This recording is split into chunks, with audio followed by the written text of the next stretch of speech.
Praise the lord. ప్రభు అయిన యేసుక్రీస్తు నామంలో మీ అందరికీ హృదయపూర్వకమైన వందనాలు తెలియపరుస్తున్నాను. ప్రభు మిమ్మల్ని ఆశీర్వదించి దీవించునుగాక. చాలా సంతోషం. మరి పునరుద్ధానపు వేళ ఈ మొదటి ఆరాధనలో ఈ సంవత్సరం ప్రారంభించిన తర్వాత ఇది మొదటి పునరుద్ధానపు ఆరాధన. ఈ ఆరాధనలో మనం అందరం పాలు పొందేటట్లు ప్రభు సహాయం చేశాడు. ఆయన కృపని మెండుగా మనకు అనుగ్రహించాడు. అందుకు మనం కృతజ్ఞులం. ఈ సంవత్సరం అంతా కూడా ఆశ్చర్యకరుడైన దేవుడు ఆయన్ని మనకు న్యాయాధిపతిగాను, నాయకునిగాను, వైద్యుడిగా ఆయన ప్రత్యక్షమై ఆయన తన చిత్తానుసారమైన మార్గాలలో ప్రభు మనలను నడిపించునుగాక.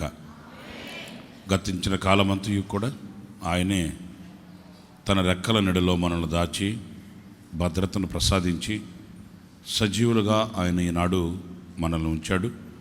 ఆ దేవుడే నిరంతరం యాజకుడై ఉన్నాడు. ఆయన మనకు సత్యస్వరూపైన ప్రభువు, మహనీయుడైన దేవుడు. ఆయన మనల్ని నవనూతనమైన మార్గాలలో నడిపించుటకు నమ్మదగిన దేవుడు. గనుక ఈ సంవత్సరం అంతా కూడా విశేషమైన కృప మన ఎడల ప్రభు ప్రత్యక్షపరుస్తాడు. ఆ కృప చేత మన బలవంతులు మగుదుముగాక. ఈ వారంలో రేపు మాకు గుంటూరులో సేవకుల సదస్సు ఉంటుంది. చేత ఎక్కడ కూడా ప్రార్థన కూడిక లేదు రేపటి రోజు. ఇకపోతే 5వ తేదీ బుధవారం రోజు రాత్రి ఈ సంవత్సరానికి మొదటి ప్రార్థనా కూడిక. అది గొల్లపూడి, మనకు తెలుసు కదా, దుర్గా గుడి దాటిన తర్వాత గొల్లపూడి. మీరు ఆ రోడ్లో వెళ్తుంటే గొల్లపూడి రాగానే ఇంకొంచెం ఆ గొల్లపూడి సెంటర్ నుంచి కొంచెం దాటి ముందుకు రాగానే మెయిన్ హైవేలోనే ఎడం వైపున అయ్యప్ప స్వామి గుడి ఉంటుంది. ఆ గుడి ప్రక్కన దత్త కళ్యాణ మండపం, ఇట్లా పెద్ద హాల్ ఒకటి ఉంది అక్కడ, కళ్యాణ మండపం.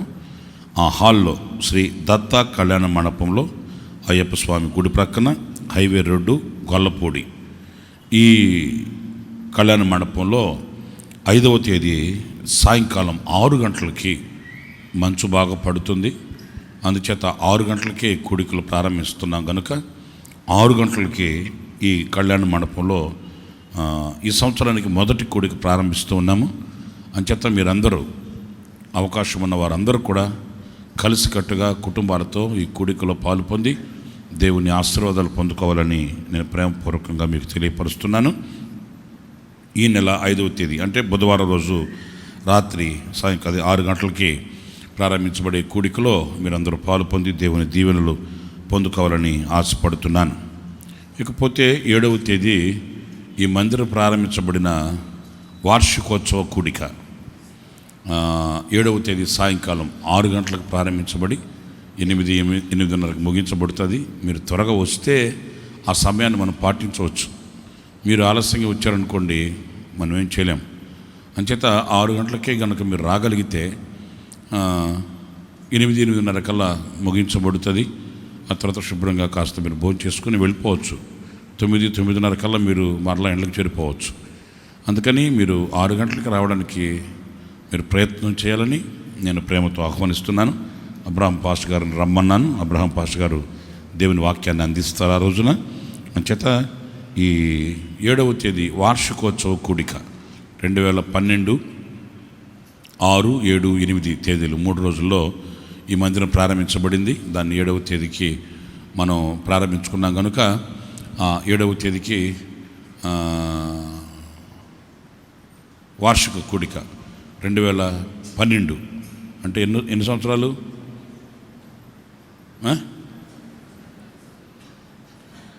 2012లో ప్రారంభించాము.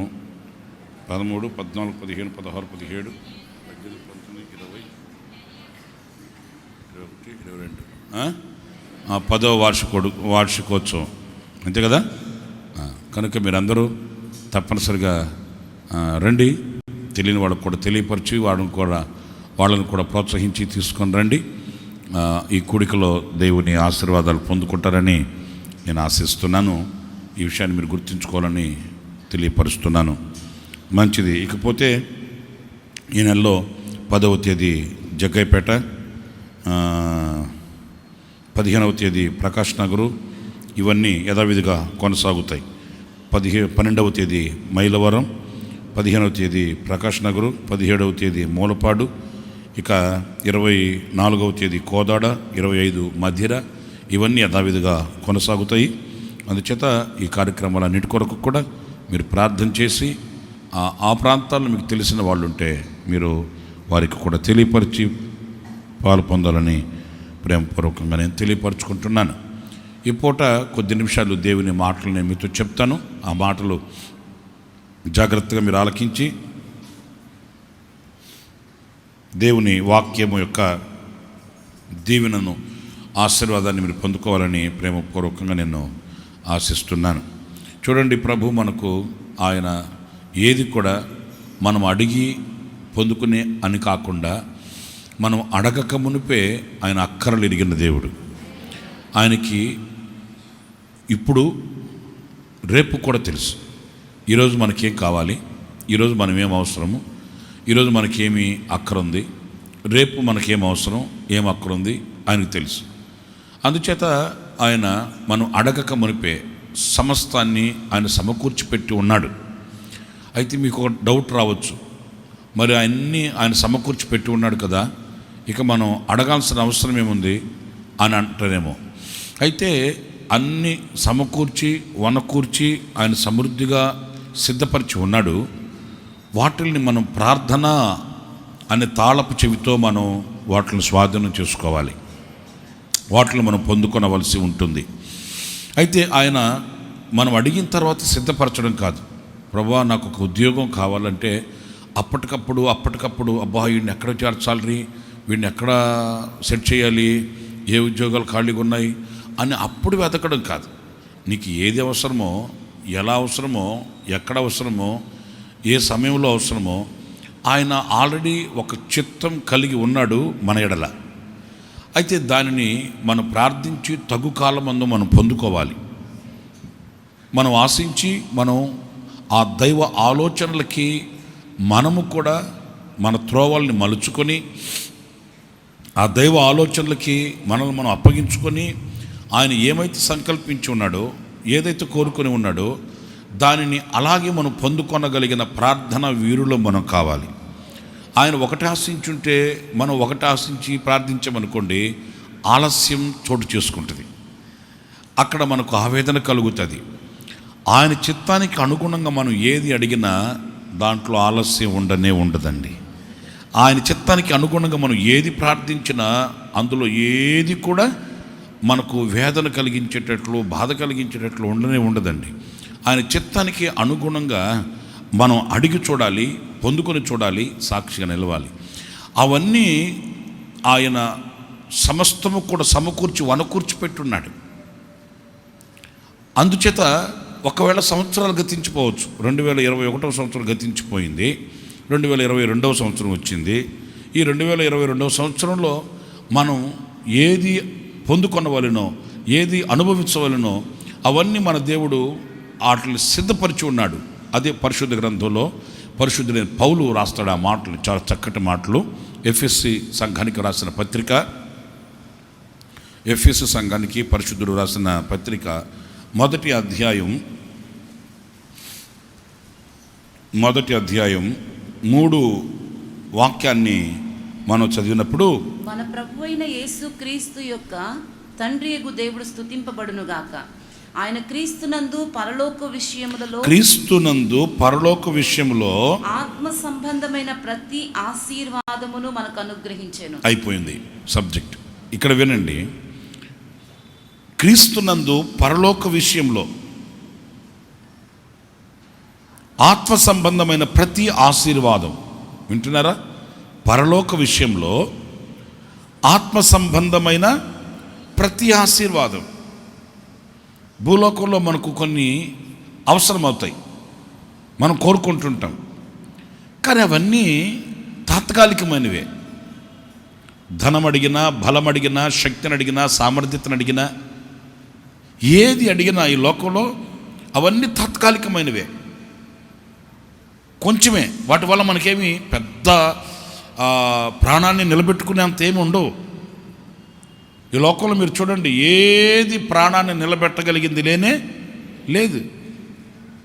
నీకు బలమున్నా అక్కడికి రాదు, ధనమున్నా అక్కడికి రాదు.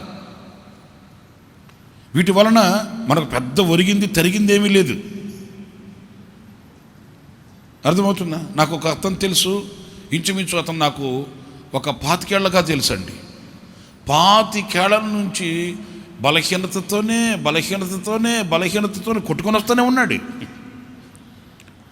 సంవత్సరం 2 సంవత్సరాలు కాదు, 25 ఏళ్ల నుంచి తెలుసు నాకు ఆయన. ఆ 25 ఏళ్ల నుంచి రోగంతోనే బలహీనతతోనే బ్రతుకుతూనే ఉన్నాడు. మరి బలహీనుడైన వాడు ఏమన్నా ఆపద వచ్చిందంటే లేదు. నేను అంటాను, ఈ లోకంలో మనకు కనబడే ఇవి కాదు. ఇక్కడ పరిశుద్ధుడైన పౌలు చెప్తాడు, పరలోక విషయంలో ఆత్మ సంబంధమైన ప్రతి ఆశీర్వాదం ఆయన మనకు అనుగ్రహించెను అంటే అర్థం ఏంటి? ఆల్రెడీ ఆయన మనకు సిద్ధపరిచేసి ఉన్నాడు, అనుగ్రహించేసి ఉన్నాడు ఆయన. వాటిని మనము ఈ 2022వ సంవత్సరంలో మనము వాటిని స్వతంత్రంగా మనం వాటిని సొంతం చేసుకోవాలి, వాటిని మనం పొందుకోవాలి. ఆమేన్, హల్లెలూయా. ఏం పొందుకుంటాం? నాయన నాకు ఇల్లు కావాలి, ఉద్యోగం కావాలి, మా అబ్బాయికి పెళ్లి కావాలి. ఇవి కాదు, ఇవి మాత్రమే కాదు. ఒకవేళ అవి అవసరమేమో, అవి అవసరమని పరలోకమందున్న తండ్రికి తెలుసు. ఏమి తిందుమా, ఏమి తాగుదుమా, ఏమి ధరించుకుందుమా అని చింతించనేలా అన్యజనులు కూడా ఇలాగే చేస్తున్నారు. ఇవన్నీ మీకు కావాలని మీ పరలోకపు తండ్రికి తెలియదా? ఆయనకి తెలుసు. అన్నప్పుడు మనము ఈ అల్పమైన వాటి కోసం కాకుండా, ఇదిగో ఇక్కడ రాయబడిన మాట, పరలోక విషయంలో ఆత్మ సంబంధమైన ప్రతి ఆశీర్వాదమును ఆయన మనకు అనుగ్రహించి ఉన్నాడు. వాటిని పొందుకోండి, వాటిని అనుభవించండి, వాటి కొరకై ఆసక్తి కలిగిన వారై ఉండండి. ఈ సంవత్సర ప్రారంభంలోనే మనం ఈ దిశగా గనక మనం అడుగులు ప్రారంభించగలిగితే, ఈ ఆత్మ సంబంధమైన పరలోక సంబంధమైన ఈ ఆత్మ సంబంధమైన ప్రతి ఆశీర్వాదము నా దేవుడు ఈ దినమున ఈ సంవత్సరమున మనకు సమృద్ధిగా అనుగ్రహించునుగాక. హల్లెలూయా, హల్లెలూయా. మనం ఎంతసేపటికి భూ సంబంధమైన వాటి మీద మనసు పెట్టకూడదండి. నేను చిన్నప్పుడు చదువుకునేటప్పుడు మా పంతులు గారు చెప్పాడు, ఒకడు దేవుడిని అంటున్నాడట, దేవుడున్నాడా ఉంటే రమ్మను అంటే సాక్షాత్తు దేవుడే వచ్చేసాడట. చిన్నప్పుడు మా పంతులు గారు చెప్తే విన్నాను. సాక్షాత్తు దేవుడే వచ్చేస్తే దేవుడు అడిగాడు, ఏరా బాబు ఏంటి రమ్మను అన్నావు, వచ్చానేంటి? ఒరే నువ్వు ఉన్నావా అంటాడట. వీడు ఉన్నాడా అంటే ఉంటాడు, లేడంటే లేకుండా పోతాడా? అవివేకి. ఏంట్రా అంటే వాడు అన్నాడట, నువ్వు దేవుడివి అయితే నాకు ఒక వరం ఇవ్వు. ఒక వరం ఇవ్వవయ్యా? ఏం వరం కావాలి నీకు? నేను ఏది పట్టుకుంటే అది బంగారు అయిపోవాలి. ఎర్రోడు తిక్కలోడు, నేను ఏది పట్టుకుంటే అది బంగారు అయిపోవాలి. ఆ రీతిగా నాకు ఒక వరం ఇవ్వు. అట్లాంటి దేవుడు అన్నాడట, సరే పోరా, అట్లాగే పో. ఇక ఆడికి సంబరం అయిపోయింది. ఆడు పట్టేదానికి పగ్గాలు లేవు. వెళ్ళి గోడ పట్టుకున్నాడు, గోడ బంగారు అయిపోయింది. ఇంట్లోకి వెళ్ళి పాత్రలు పట్టుకున్నాడు, పాత్రలన్నీ బంగారు అయిపోయినాయి. మంచం పట్టుకున్నాడు, మంచం బంగారు అయిపోయింది. ఏది పట్టుకుంటే బంగారు. ఇంకా వాడిని పట్టేదానికి అవతలు ఉంటాయండి. ఊర్లో గోల అయిపోయింది. ఆ సంగతి తెలిసి భార్య వచ్చింది, ఏంటయ్యా ఏంటి నిన్న మొన్న లేని వరం ఈరోజు ఏంటి నా తరం అని ఆమె వచ్చింది. భార్యని గట్టిగా పట్టుకున్నాడు, పట్టుకుంటే భార్య బంగారు అయిపోయింది, పిల్లలు బంగారు అయిపోయారు. సరే వీళ్ళంతా ఆయన పక్కన పెట్టు, ఎంత మురిసిపోతున్నా ఎంత చేస్తున్నా 4 మెతుకులు చెప్పండి, 1,000,000 విద్యలు. మరి ఎన్ని బంగారు చేసుకున్నా ఎంత బంగారు అయిపోయినా తినడానికి కావాలి. పల్లెం దగ్గరికి వెళ్ళి పట్టుకుంటే పల్లెం బంగారే, ఆ భోజనం బంగారే. ఇక ఒకరోజు అలసిపోయి నీరసపడిపోయి సొమ్మసిల్లిపోయి సొక్కిపోయి కన్నీళ్ళు గారుస్తూ పడున్నాడంట. అప్పుడు వచ్చాడంట మళ్ళీ దేవుడు. ఏవరా అంటే, అయ్యా నీకు దండం పెడతాను ఆయన, ఈ బంగారు వద్దు ఏమి వద్దు, తినడానికి అంత ఇస్తే చాలయ్యా అన్నాడట. మరి అది మనం అనుకుంటాం మంచం బంగారు అయిపోవాలి, కంచం బంగారు అయిపోవాలి, బైక్ బంగారు అయిపోవాలి, భార్య బంగారు అయిపోవాలి. అన్నీ ఎన్ని అయినా దాని కొరకే. మరి ఎన్ని ఉండి ప్రయోజనం ఏంటి? అంచేత ఈ భూ సంబంధమైన వీటి కొరకు కాదు మనం తహతహలాడాల్సింది, ప్రయాసపడాల్సింది. ఆత్మ సంబంధమైన, పరలోక సంబంధమైన, ఆత్మ సంబంధమైన కొన్ని ఆశీర్వాదాలు ఉన్నాయి. ఆ ఆశీర్వాదాలని మనం పొందుకోవాలి. అవి ఏమై ఉంటాయి అని అంటే ఒక 4 త్వరగా చెప్పి ముగిస్తాను, జాగ్రత్తగా వినాలి.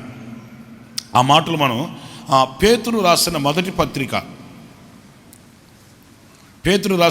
పత్రిక మొదటి అధ్యాయము 9వ వాక్యాన్ని చదువుతారు, జాగ్రత్తగా వినండి. నీ విశ్వాసమునకు ఫలమును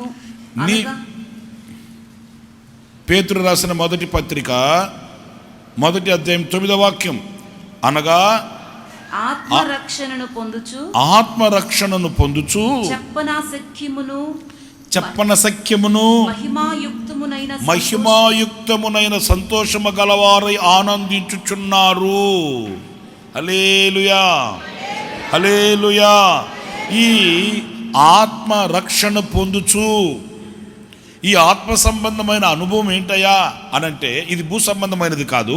ఈ ఆత్మ సంబంధమైన అనుభవం ఏంటయ్యా అనంటే, అనగా ఆత్మరక్షణ పొందుచు చెప్పనశక్యము కాని మహిమాయుక్తమునైన సంతోషము. ఈరోజు మనకు కావాల్సింది ఏంటంటే ఈ సంతోషం, ఈ శాశ్వతమైన చెప్పనశక్యము కాని మహిమాయుక్తమునైన సంతోషం మనకు కావాలండి. పిల్లలారా, ఈరోజు మనిషికి ఆమెడు దూరాన నిలిచి మనిషికి కష్టతరమైన అనుభవం ఏంటన్నా ఉందానంటే సంతోషమేనండి, ఆనందమేనండి. ఈరోజు ఆస్తులు ఉంటున్నా కూడా ఆనందం ఉండట్లే, సంపద ఉన్నప్పటికీ సంతోషం ఉండట్లే. గుప్పెడు గుండెకు సమాధానం లేని పరిస్థితులలో ఆనందము కరువై ఈరోజున అలమటించిపోతున్న ప్రజలు కోకోలలుగా ఉన్నారండి. ప్రార్థన చేయించుకోవడానికి చాలామంది వస్తారు. వాళ్ళలో ఇంచుమించు 60-70 మంది చెప్పే మాట ఏంటంటే సంతోషం ఉండట్లేదండి. పిల్లలు 4 కన్నాను, సంతోషం ఉండట్లేదండి. ఉద్యోగం చేస్తున్నాను, టార్చర్ అండి. సంపాదించుకున్నాను, నెమ్మది లేదండి. అన్నీ ఉన్నాయి కానీ సంతోషము ఉండట్లేదు. ఏదో ఒక సమస్య గుండెను గుప్పెట్లో పెట్టుకుని గడగడలాడుతూ బ్రతుకుతున్నామే కానీ సంతోషం ఉండట్లేదండి. అర్థమవుతుందా? ఈ సంతోషం కొరకు మనిషి ఎన్ని విధాలుగా ప్రయాసపడాలో, ఎన్ని విధాలుగా ప్రాకులాడాలో అన్ని విధాలుగా ప్రాకులాడుతున్నాడు. కానీ శాశ్వతమైన సంతోషం ఈ లోకంలో అనుభవించలేని అభాగ్యులుగా కొంతమంది నిలిచిపోతున్నారండి. అయితే మన కొరకు, ఇది ఆత్మరక్షణ పొందిన మన కొరకు చెప్పనశక్యము కాని అంటే అర్థం ఏంటి? ఇక చెప్పడానికి, ఈ ఆనందాన్ని గురించి వివరించడానికి భాష లేనంతగా చెప్పనశక్యము కాని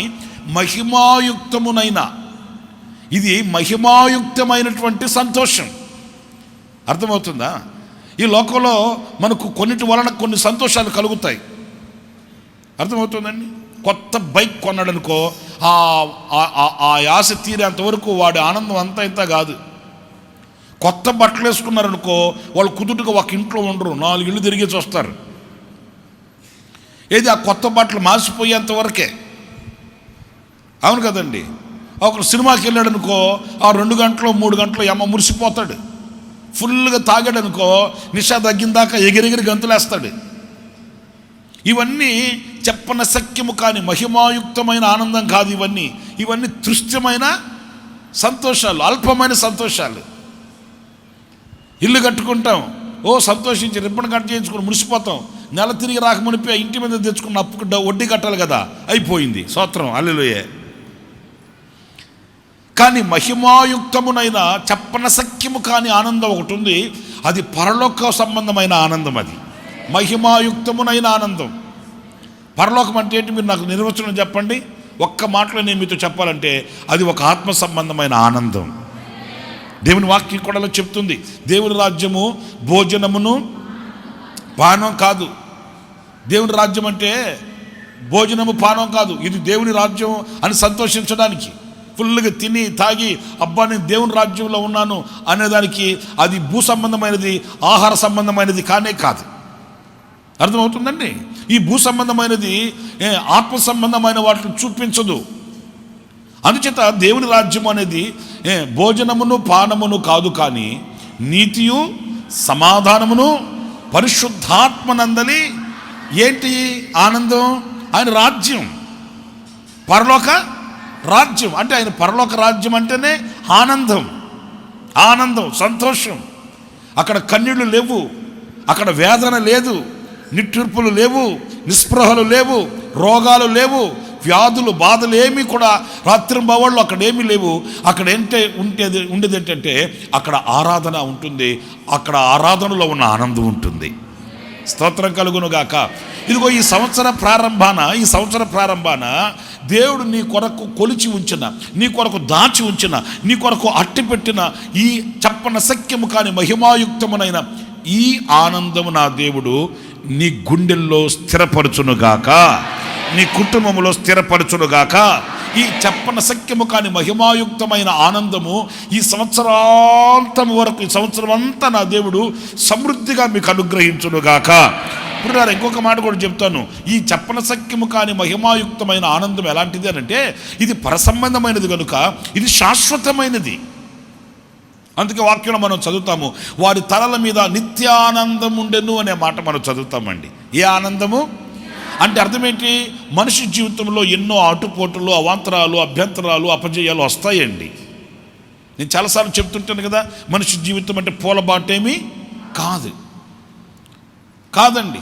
ఏది పుట్టినప్పటి నుంచి సత్యంత వరకు రోగాలు ఏమి రాకుండా, కడుపుకేమి తక్కువ లేకుండా, నోటికేమి తక్కువ లేకుండా, కంటికేమి తక్కువ లేకుండా, ఇంటికేమి తక్కువ లేకుండా, అర్థమవుతుందా? పల్లకిలో మోయబడినట్లుగా శుతిమెత్తగా జీవితం ఏమి ఉండదు. ఎన్నో ఆటుపోట్లు, అవాంతరాలు, అభ్యంతరాలు, అపజయాలు మనిషి జీవితంలో అవి మరి ఎదురవుతాయి.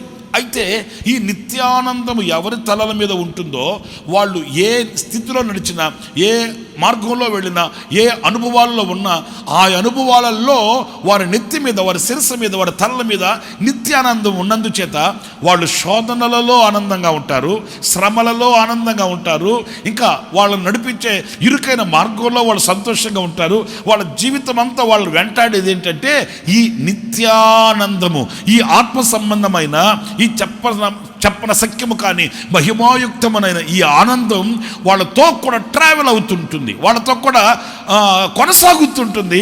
నిలిచిన ప్రతి స్థలంలో వాళ్ళు సంతోషంతో బ్రతకగలుగుతారు, ఆనందంతో బ్రతకగలుగుతారండి. నేను అనుభవపూర్వకంగా ఒక మాట చెప్తాను. అదేంటంటే మనకు లోకంలో ఏదో గొప్ప మనులు మాణిక్యాలు మనకు లేకపోయినప్పటికీ, లేక భోగభాగ్యాలు మనం అనుభవించలేకపోయినప్పటికీ, లేకపోతే పంచపక్ష పరిమాణాలు అంటారు చూడండి, అలాంటివి ఏవి మనకు లేకపోయినా, గంజే తాగినా, పచ్చడి మెతుకులు తిన్నా, హృదయం నిండా సమాధానంతో సంతోషంగా ఆనందంగా బ్రతికిన బ్రతుకు కంటే గొప్ప బ్రతుకు ఇంకొకటి లేదండి. ఈ రోజున ఆ బ్రతుకే మనకు కరువు అయితే బ్రతుకులో ఉండవలసిన ఆ పరమార్థం మిస్ అయినట్టేనండి. బ్రతుకులో ఉండవలసిన ఆ సంతోషం, జీవితంలో ఉండవలసిన ఆ సమాధానం, లేక ఆ యొక్క ఆనందాన్ని మనం పోగొట్టుకుంటే ఇక బ్రతుకుకి అర్థమే లేదండి. మీరు ఎప్పుడన్నా గేదెలు నవ్వడం చూసారా? అంత సీరియస్గా ఉన్నారేంటి నా మీద? గేదెలు నవ్వడం చూసారా మీరు ఎప్పుడన్నా? పోనీ పక్షులు నవ్వడం చూసారా? కుక్కలు ఎప్పుడన్నా నవ్వుతుంటే చూసారా? చూడలేమన్నా. కానీ మనుషులు నవ్వగలుగుతారు. ఆ ముఖంలో ఆ సంతోషాన్ని మనం చూడగలుగుతాం. ఆ ముఖ కవళికలలో హృదయంలో ఉన్న ఆనందాన్ని మనం చూడగలుగుతాం. ఈ ముఖం అట హృదయానికి అర్థం అంటండి. ఈ హృదయంలో ఏదుంటే అది చూపిస్తుంది ముఖం అన్నప్పుడు ఈ సంతోషమే మన జీవితంలో లేకపోతే, దేవుడు మనకిచ్చిన ఆనందమే మన జీవితంలో లేకపోతే, ఈరోజు మనం బ్రతుకుతున్న బ్రతుకు ఎలాంటి బ్రతుకని మనం అనుకోవాలి? అందుకే పరిశుద్ధుల పౌలు కూడా సంఘానికి పదే ఏం చెప్తాడంటే, మీకు ఉందో లేదో నాకు తెలియదు, మీరు ఎలాంటి శోధనలో ఉన్నారో, ఎలాంటి కష్టాల్లో, ఎలాంటి ఇబ్బందుల్లో మీరు ఉన్నారో నాకు తెలియదు, వాటి వలన మీకు ఎలాంటిది కలగదు, కానీ ప్రభువు నందు గనక మీరు ఉంటే, ఎంత మంచి మాట అది, ప్రభువు నందు గనక మీరు ఉంటే, లోకమందుంటే కాదు, ఐశ్వర్యం అందుంటే కాదు, సిరి సంపదల ఎందుంటే కాదు, ప్రభునందు మీరు గనక ఉంటే ఆ ప్రభునందు మీరు ఆనందించి సంతోషించి గంతులు వేయండి. హల్లెలూయా. అంటే దాని అర్థం ఏంటి? మీరు ప్రభునందు ఆనందించాలి. అర్థమవుతుందా? మీ శ్రమల యందు మీరు దుఃఖపడకూడదు. మీ శ్రమల యందు మీరు కృంగిపోకూడదు. మీ శ్రమల యందు మీరు అలసిపోకూడదు. మీ శ్రమల యందు మీరు ఓడిపోకూడదు. ప్రభునందు సంతోషించాలి. Praise the lord. మీరు ప్రభునందు గనక సంతోషించగలిగితే ఆ ప్రభునందు ఉన్న ఆ సంతోషం ఎలాంటి శిఖరాన్నైనా ఎక్కిస్తుంది, ఎలాంటి ఆటంకాలనైనా అధిగమించేటట్లుగా చేస్తుంది. ధైర్యాన్ని మీకు నింపుతుంది ఆ ఆనందం. Praise the lord. హల్లెలూయా. కనుక ఈ సంవత్సర ప్రారంభంలో నేను మీతో చెప్పేది ఏంటంటే, ఈ చెప్పనశక్యము కాని మహిమాయుక్తమునైన ఈ ఆనందము చేత ఈ సంవత్సర దినములను మీరు నడిపించుకోవడానికి కావలసిన ఆ కృప, ఆ అభిషేకాన్ని మీరు పొందుకోవాలండి. ఆ కృపను మనం పొందుకోవాలండి. చూడండి, దేవుడు శాశ్వతమైన కృపనిస్తానన్నాడు, అమూల్యమైన కృపనిస్తానన్నాడు, ఉన్నతమైన కృపనిస్తానన్నాడు, ఇస్తానన్నాడు. మరి ఎలా అనంటే, మనం ఆ కృపని కానివ్వండి, ఆ సంతోషాన్ని కానివ్వండి, ఆ ఆనందాన్ని కానివ్వండి, ఆయన యొద్ద నుంచి మనం పొందుకునే ఆ స్థానానికి రావాలి. ఆయన దగ్గర పొందుకొని మనం వాటిని అనుభవించిన సాక్షులం కావాలండి. ఒకడు పరిశుద్ధ గ్రంథంలో మనం చదువుతాం, కొట్లన్నీ వెడల్పు చేసుకున్నాడంట, సమృద్ధితో నింపుకున్నాడంట. వాడు అన్నాడు తన ప్రాణాన్ని, ప్రాణమా చెప్పండి, అందరూ చెప్పండి, నా ప్రాణమా. వాడు చెప్పిన మాటే కదా మనం చెప్పేది, మనం చెప్పట్లేదు ఈ మాట. తినుము సుఖపడు అన్నాడు. దేవుడు అన్నాడు, ఈ రాత్రి నీ ప్రాణాన్ని అడుగుతున్నారా వాళ్ళు? నువ్వు సంపాదించిందంత ఎవడికి తన ప్రాణంతో సుఖపడమని చెప్తున్నాడు. నా ప్రియమైన వారిని మీరు గమనించండి. అంటే ఈ లోక సంబంధంగా కూర్చుకొనిన వాటితో సుఖం వాటిలో ఉందనుకుంటే పౌలు అంటాడు, వాటిలో లేదురా, ప్రభునందు ఉంది ఆనందం. చెప్పండి గట్టిగా, హల్లెలూయా.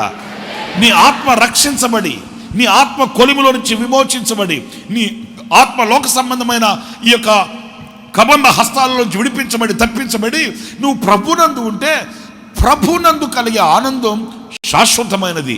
అది మనం పొందుకోవాలి. కానీ సుఖం పడేటట్లు నా ప్రాణమ తినుము తాగుము సుఖించు అన్నాడే కానీ, దేవునిని గుర్తించి ఆయనను స్తుతించి ఆయన నామాన్ని ధ్యానించి మహిమపరచు అన్నాడండి? అనలేదు. అంటే అతనికి ఆ ఆటలో ఆనందం ఉందనుకున్నాడు. కానీ పౌలు అంటాడు, వాటిలో లేదు బాబా, నీవు ప్రభునందు గనక ఉంటే ఆ ప్రభునందు మీరు ఆనందించి సంతోషించి గంతులు వేయండి. ఇది పరలోక సంబంధమైన ఆనందము. ఈ పరలోక సంబంధమైన ఆనందము, ఈ చెప్పనశక్యము కానీ భాషకు అందని ఆ ఆనందం మీ హృదయములలో పోయబడాలి. ఆ ఆనందం మీ బ్రతుకులలో నిలిచి ఉండాలని దైవజనుడు చెప్తాడు. మనం కూడా అది ఆశించి ఈ సంవత్సర ప్రారంభంలో, నైనా నీ సంతోషం చేత, నీ ఆనందం చేత నేను నింపబడాలి. ఈ సంవత్సర దినములన్నీ నీ ఆనందాన్ని, నీ సంతోషాన్ని నీవు నాకు అనుగ్రహించి నడిపించమని కోరుకొని పొందుకొని ఈ సంవత్సరం అంతా ఆయన ఆనందము చేత, ఆయన అనుగ్రహించు సంతోషము చేత మనము బ్రతుకుదుముగాక. హల్లెలూయా. ఇకపోతే రెండవ అనుభవం, ఈ పరసంబంధమైన అనుభవాలలో రెండవది ఏంటి అనంటే, ఎఫెసీ పత్రిక 3వ అధ్యాయం 10వ వాక్యాన్ని చదువుతారండి. 3వ అధ్యాయం 10వ వాక్యం. శోధింపశక్యము కాని, ఇదిగో చూడండి, రెండవది, మొదటిదేమో చెప్పనశక్యము కానీ మహిమాయుక్తమైన ఆనందం. ఇక రెండవదేమో శోధింపశక్యము కాని క్రీస్తు ఐశ్వర్యము. శోధింపశక్యము కానీ క్రీస్తు ఐశ్వర్యమును, హల్లెలూయా హల్లెలూయా, అన్ని జనులలో ప్రకటించుటకును సమస్తమును సృష్టించిన దేవుని యందు పూర్వకాలం నుండి మరుగయ్యున్న ఆ మర్మమును కూర్చున్న ఏర్పాటు ఎట్టుతో అందరికీ తేటపరచుటకును పరిశుద్ధులందరిలో అత్యల్పుడునైన నాకు ఈ కృప అనుగ్రహింపబడింది. స్తోత్రం కలుగునుగాక. ఇక్కడ దైవజనుడు చెప్తాడు,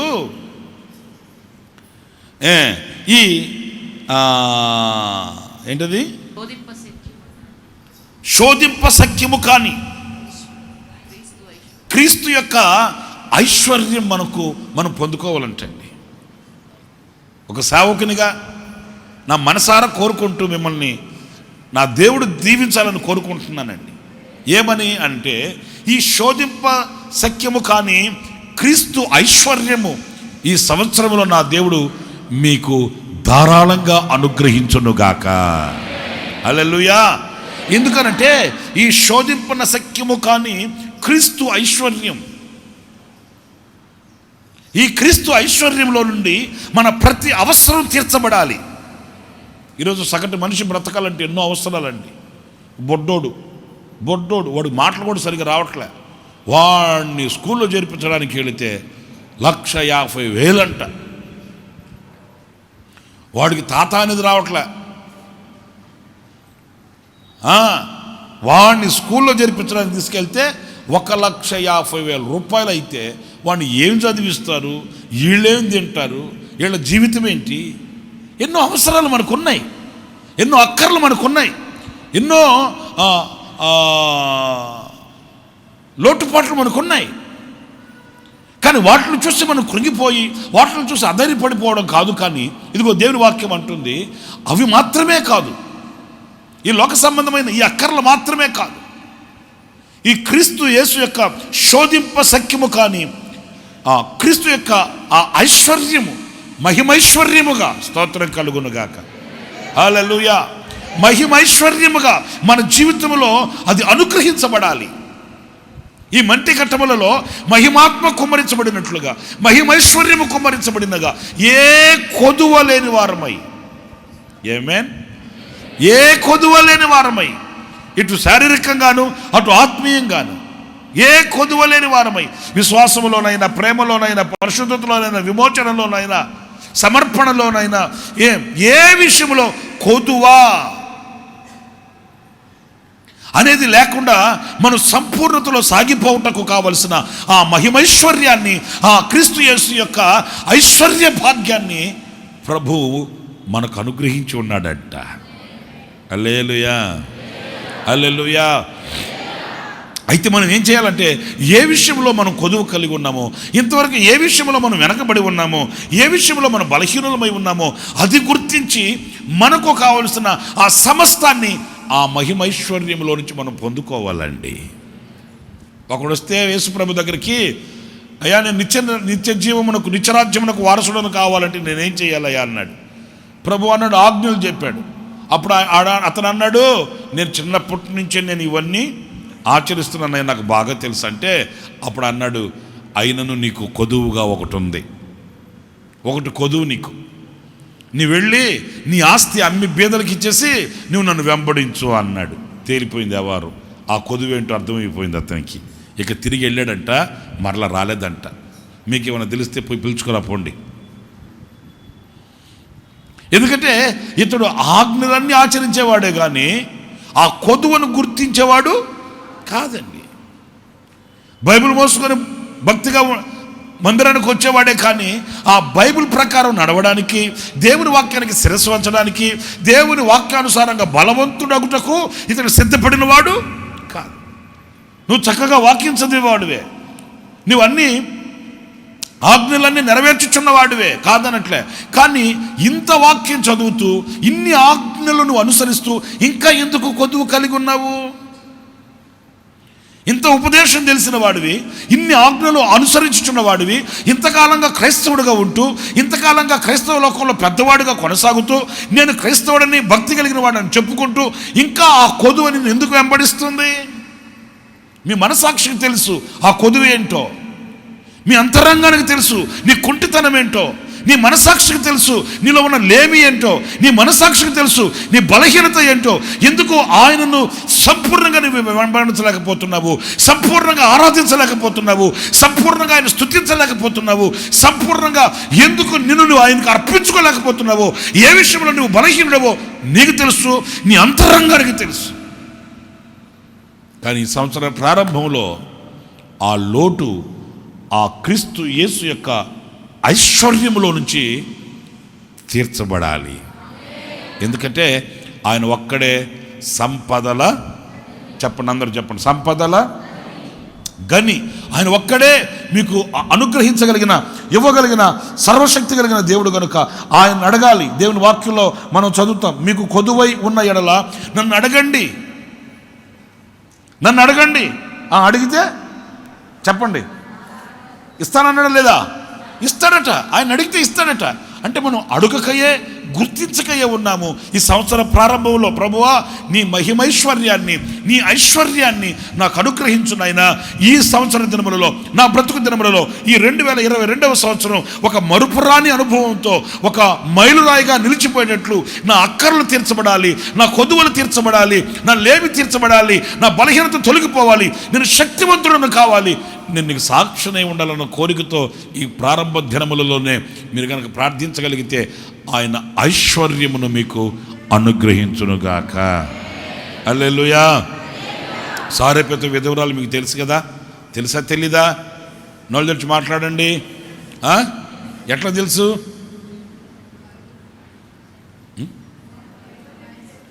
ఎట్లా తెలుసు మీకు? బైబిల్లో ఉందా? బైబిల్ ఏమన్నా అద్దిల్లా? బైబిల్లో ఉండేదానికి బైబిల్లో రాయబడి ఉంది ఆమెను గురించి. అవును కదా? మంచిది. మరి ఆమె ఒకే మాట చెప్పింది దైవజనుడితో, అయ్యా మేము ఈ దినానికి తినడానికి కొంచెము, చెప్పండి ఎంత? కొంచెము పిండే, బుడ్డిలో కొంచెము, కొంచెము అంటే ఆమెకున్నది కొంచెమే. కానీ ఒక మాట చెప్తాను వినండి, ఆ కొంచెం ఎంతకాలం తినింది ఆమె? ఆ కొంచెం ఎంతకాలం తినింది? కరువు దినాలన్నీ తొలగిపోయే అంతవరకు తినింది. ఎలా తినింది? ఏమన్నా దేవుడేమన్నా ఆశీర్వదించి పరలోకంలోంచి ఒకేసారి ఆ కరువు దినాలన్నీ తొలగిపోయే అంత సమృద్ధిని మూటలు తీసుకొచ్చి ఇంట్లో పెట్టాడా? నో.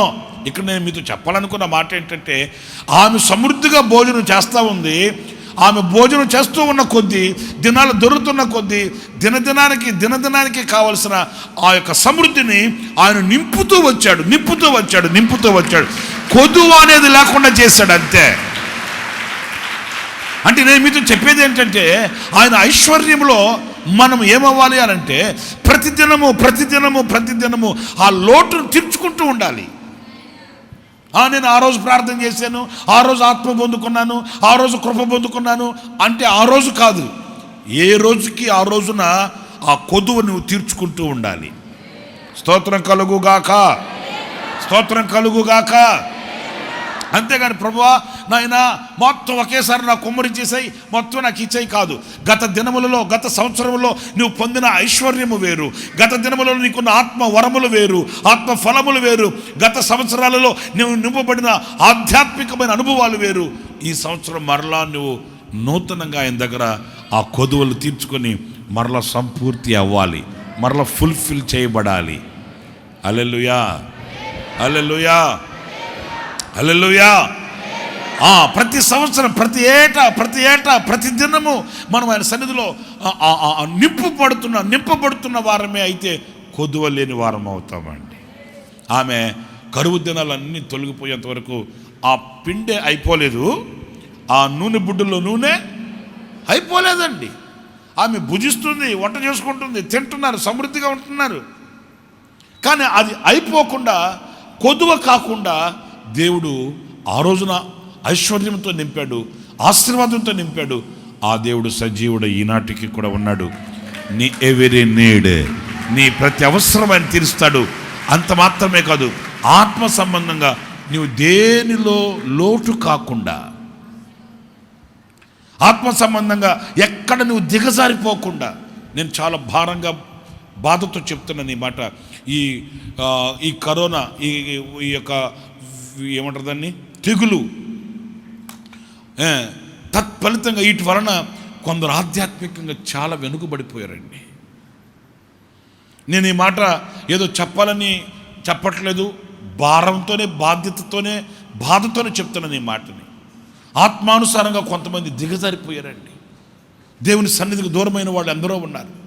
దేవునికి వాళ్ళ హృదయాలు దూరం చేసుకొని దేవుని యొక్క సరళత నుంచి తొలగిపోయిన ప్రజలు ఉన్నారు. నా ప్రియమైన దేవుని బిడ్డలారా, బహుభయంకరమైన పరిస్థితి ఏంటంటే దేవునికి దూరమైపోవడం. ఒకవేళ మనకు ఐశ్వర్యం దూరం కావచ్చు, ఇంకేదైనా దూరం కావచ్చు, కానీ మనల్ని జీవింపచేసే, మన ఆయుష్ను అనుగ్రహించగలిగిన సర్వశక్తి కలిగిన దేవునికి మనం దూరం అయితే అది బహుభయంకరమైన పరిస్థితి అండి. అందుకే రాజుగా ఉన్న వ్యక్తి అంటాడు, అయ్యా నన్ను నీ సన్నిధి నుంచి త్రోసివేయకు, నీ ఆత్మ నా యొద్ద నుంచి తీసివేయకు.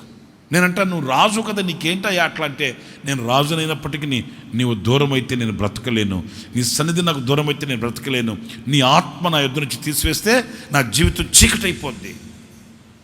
కానీ ఈ రోజున నా ప్రియమైన దేవుని బిడ్డలారా, ఆత్మానుసారంగా దిగజారిపోయి, ఆత్మానుసారంగా దేవుని సన్నిధికి దూరం అయిపోయి, అనేక వరములను పోగొట్టుకొని, ఆత్మ అభిషేకాన్ని పోగొట్టుకొని ఏదో జీవిస్తున్నాము అన్నట్లుగా జీవిస్తున్నారే, కానీ ఆత్మ సంబంధంగా అనేకమైన అనుభవాలలో వెనుకబడిపోయిన వాళ్ళు ఈ రోజున ఎంతమంది అంటే కోకొలలుగానే ఉన్నారండి. ఆ ఆత్మ ప్రత్యక్షత ఇప్పుడు లేదు, ఆ ఆత్మ వైరాగ్యం ఇప్పుడు లేదు, ఆ ఆత్మ ఉజ్జీవం ఇప్పుడు లేదు. దేవుని యొక్క సన్నిధి మీద, దైవ కార్యక్రమాల మీద ఉన్న ఆ అత్యుత్సాహం, ఆ అభిలాష ఈరోజు కరువై లోకస్తులతో కలిసిపోయిన అనుభవాలలో ఈ రోజున కోకోలలుగా ప్రజలు కనిపిస్తున్నారు. ఈ 2022వ సంవత్సరంలో నా ప్రియమైన దేవుని బిడ్డలారా, మీ కొదువులన్నీ తీర్చబడును గాక, మీ యొక్క అక్కర్లన్నీ తీర్చబడును గాక, ఆ పోగొట్టుకుని సమస్తం నా దేవుడు మరలా మీకు అనుగ్రహించును గాక, ఒక సంపూర్ణతలో సాగిపోవడానికి కావలసిన శక్తిని నా దేవుడు మీకు అనుగ్రహించును గాక. అంత మాత్రమే కాదు, ఏ కొదువ లేని వారై ఆయన ఎదుట ఒక సంపూర్ణత కలిగిన వ్యక్తులుగా సాగిపోవటకు కావలసిన కృప నా దేవుడు మీకు అనుగ్రహించును గాక. చెప్పాలి హల్లెలూయా, హల్లెలూయా. ఇక మూడో విషయానికి వద్దాం. ఈ మూడో విషయం ఏంటంటే, ఫిలిప్పీ సంఘానికి పరిశుద్ధుడైన పౌలు రాసిన పత్రిక, ఫిలిప్పీ పత్రిక 4వ అధ్యాయము 7వ వాక్యం, 4:7. సమస్త జ్ఞానమునకు మించిన దేవుని సమాధానము. పిల్లలు ఇక్కడ చూడండి, సమస్త జ్ఞానమునకు మించిన దేవుని సమాధానం యేసుక్రీస్తు వలన మీ హృదయములకును మీ తలంపులకును కావలి ఉండును. ఎందుకు కావలి ఉండడం? ఇప్పుడు మన హృదయానికి, మన తలంపులకును కావలి ఉండవలసిన అవసరం ఏముంది? అవి ఎక్కడికి వెళ్తాయి ఏంటి? వింటున్నారా నేను చెప్పే మాట?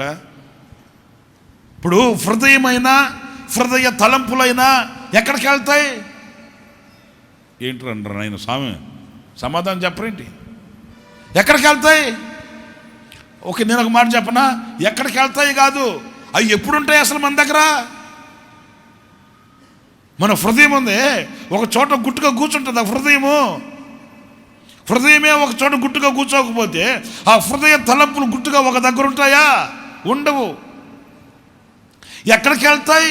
అక్కడే వ్రాయబడిన చక్కటి మాట అదేంటంటే, సమస్త జ్ఞానమునకు. ఈ రోజున హృదయమైన, హృదయ తలంపులైనా, అర్థమవుతుందండి, ఈ రోజున జ్ఞానాన్ని వెతుక్కుంటూ తిరుగుతున్నాయి. టెక్నాలజీ, వీటి వలన ఏమవుతుందనంటే సమాధానం ఉండట్లే. గుట్టుగా మనం సమాధానంగా, నిమ్మడంగా, నెమ్మదిగా బ్రతకలేని పరిస్థితులు వచ్చేసాయి. మీకు అర్థమవుతుందండి? ఈ జ్ఞానం అనే ముసుగులో, ఈ టెక్నాలజీ అనే ముసుగులో కలవరం, కన్నీళ్లు, వేదన, ఇంకా చెప్పాలంటే హృదయంలో ఏదో తెలియని ఆందోళన. అయితే ఈ జ్ఞానము వలన, ఈ లోక సంబంధమైన జ్ఞానం ఎలాగా ఉంటే, ఈ సమస్త విధములైన జ్ఞానమునకు మించిన, స్తోత్రం కలుగును గాక, ఈ జ్ఞానమునకు మించిన దేవుని సమాధానం యేసుక్రీస్తు వలన మీ హృదయములను, మీ తలంపులను కావలి ఉండునుగాక. ఆ దేవుని సమాధానం మీ హృదయాన్ని, మీ తలంపులను కావలి కాచి వాటిని కాపాడాలి. మీరు అప్పుడు సమస్త జ్ఞానమునకు మించిన ఆ దేవుని సమాధానము కలిగిన వారై బ్రతకాలి. ఆమేన్. ఏం కలిగి బ్రతకాలండి? చెప్పండి, అందరూ చెప్పండి, ఏం కలిగి బ్రతకాలి? దేవుని సమాధానం. ఆ దేవుని సమాధానం మన హృదయాలను ఏలుబడి చేయాలి. ఆ దేవుని సమాధానం మన హృదయాలను నింపుకోవాలి. ఈ సంవత్సరం ప్రారంభంలో నా ప్రియమైన దేవుని బిడ్డలారా, మీ హృదయాలు సమాధానము కలిగి ఉండాలని కోరుతారా? లేకపోతే మీ హృదయాలలో, మీ కుటుంబాలలో మీరు ఐశ్వర్యం కలిగి ఉండాలని కోరుకుంటారా? మీరు తెలుసుకోవాలి. సమాధానం మిమ్మల్ని ఏలుబడి చేయాలి. సమాధానం మీ హృదయాలను ఏలుబడి చేయాలి. సమాధానం మీ కుటుంబాలని ఏలుబడి చేయాలి. నలుగురున్న కుటుంబంలో మీ కుటుంబం సఖ్యంగా సమాధానంగా ఉంటే చాలు. ఐశ్వర్యం లేకపోయినా పర్లేదు. అందుకే వాక్యంలో వ్రాయబడిన మాట, ఐశ్వర్యము పొంద ప్రయాసపడకము, అట్టి అభిప్రాయము కలిగిన తోడనే దాన్ని విడిచిపెట్టు. ఎందుకంటే తగు కాలం ముందు అది రెక్కలు వచ్చి ఎగిరిపోద్ది. స్తోత్రం చెప్పండి. హల్లెలూయా. నేను అంటాను, ఆ దేవుని సమాధానం ఈ సంవత్సర ప్రారంభంలో మీరు పరిశీలించుకోండి. నేను ఎందుకు సమాధానం లేకుండా బ్రతుకుతున్నాను, ఎందుకు నాకు నెమ్మది లేకుండా బ్రతుకుతున్నాను, ఎందుకు నేను నిమ్మలంగా ఉండలేకపోతున్నాను అనే ప్రశ్న మీ మనసును నాకు వేధిస్తే, ఈరోజు మీరు చేయవలసిన ప్రార్థన ఏంటంటే, నాయనా ఈ సంవత్సర ప్రారంభంలోని పాదాలు పట్టుకుంటున్నాను, నాకు సమాధానం, హృదయంలో సమాధానం కావాలి, నెమ్మదిగా నేను బ్రతకాలి, నిమ్మలంగా నేను జీవించాలి. అర్థమవుతుందండి? ఆ సమాధానం చేత నా యాత్ర ముందుకి కొనసాగాలి. సమాధానం లేని జీవితంలో దేవుని యొక్క క్రియలు ప్రత్యక్షం కావండి. మీకు బాగా తెలుసు, ఆయన యుద్ధకు ఒక స్త్రీ వచ్చి బాగుపడింది. అప్పుడు ఆయన ఆమెతో ఏమన్నాడు తెలుసండి? సమాధానము గలదానవై. అంటే అప్పుడు దాకా ఆమెకు సమాధానం లేనట్టే కదా. సమాధానం లేని బ్రతుకులో నా ప్రియమైన సహోదరులారా దైవ ప్రత్యక్షత కలగదు. నీవు సమాధానము గలదానమై వెళ్ళమ్మా అంటే ఆమెకి దేవుడు ఒక విడుదలిచ్చాడు, స్వస్థతనిచ్చాడు, ఆరోగ్యం ఇచ్చాడు.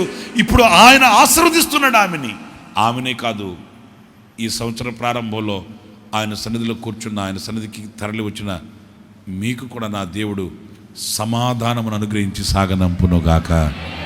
నా దేవుని సమాధానం మిమ్మల్ని ఏలుబడి చేయునుగాక.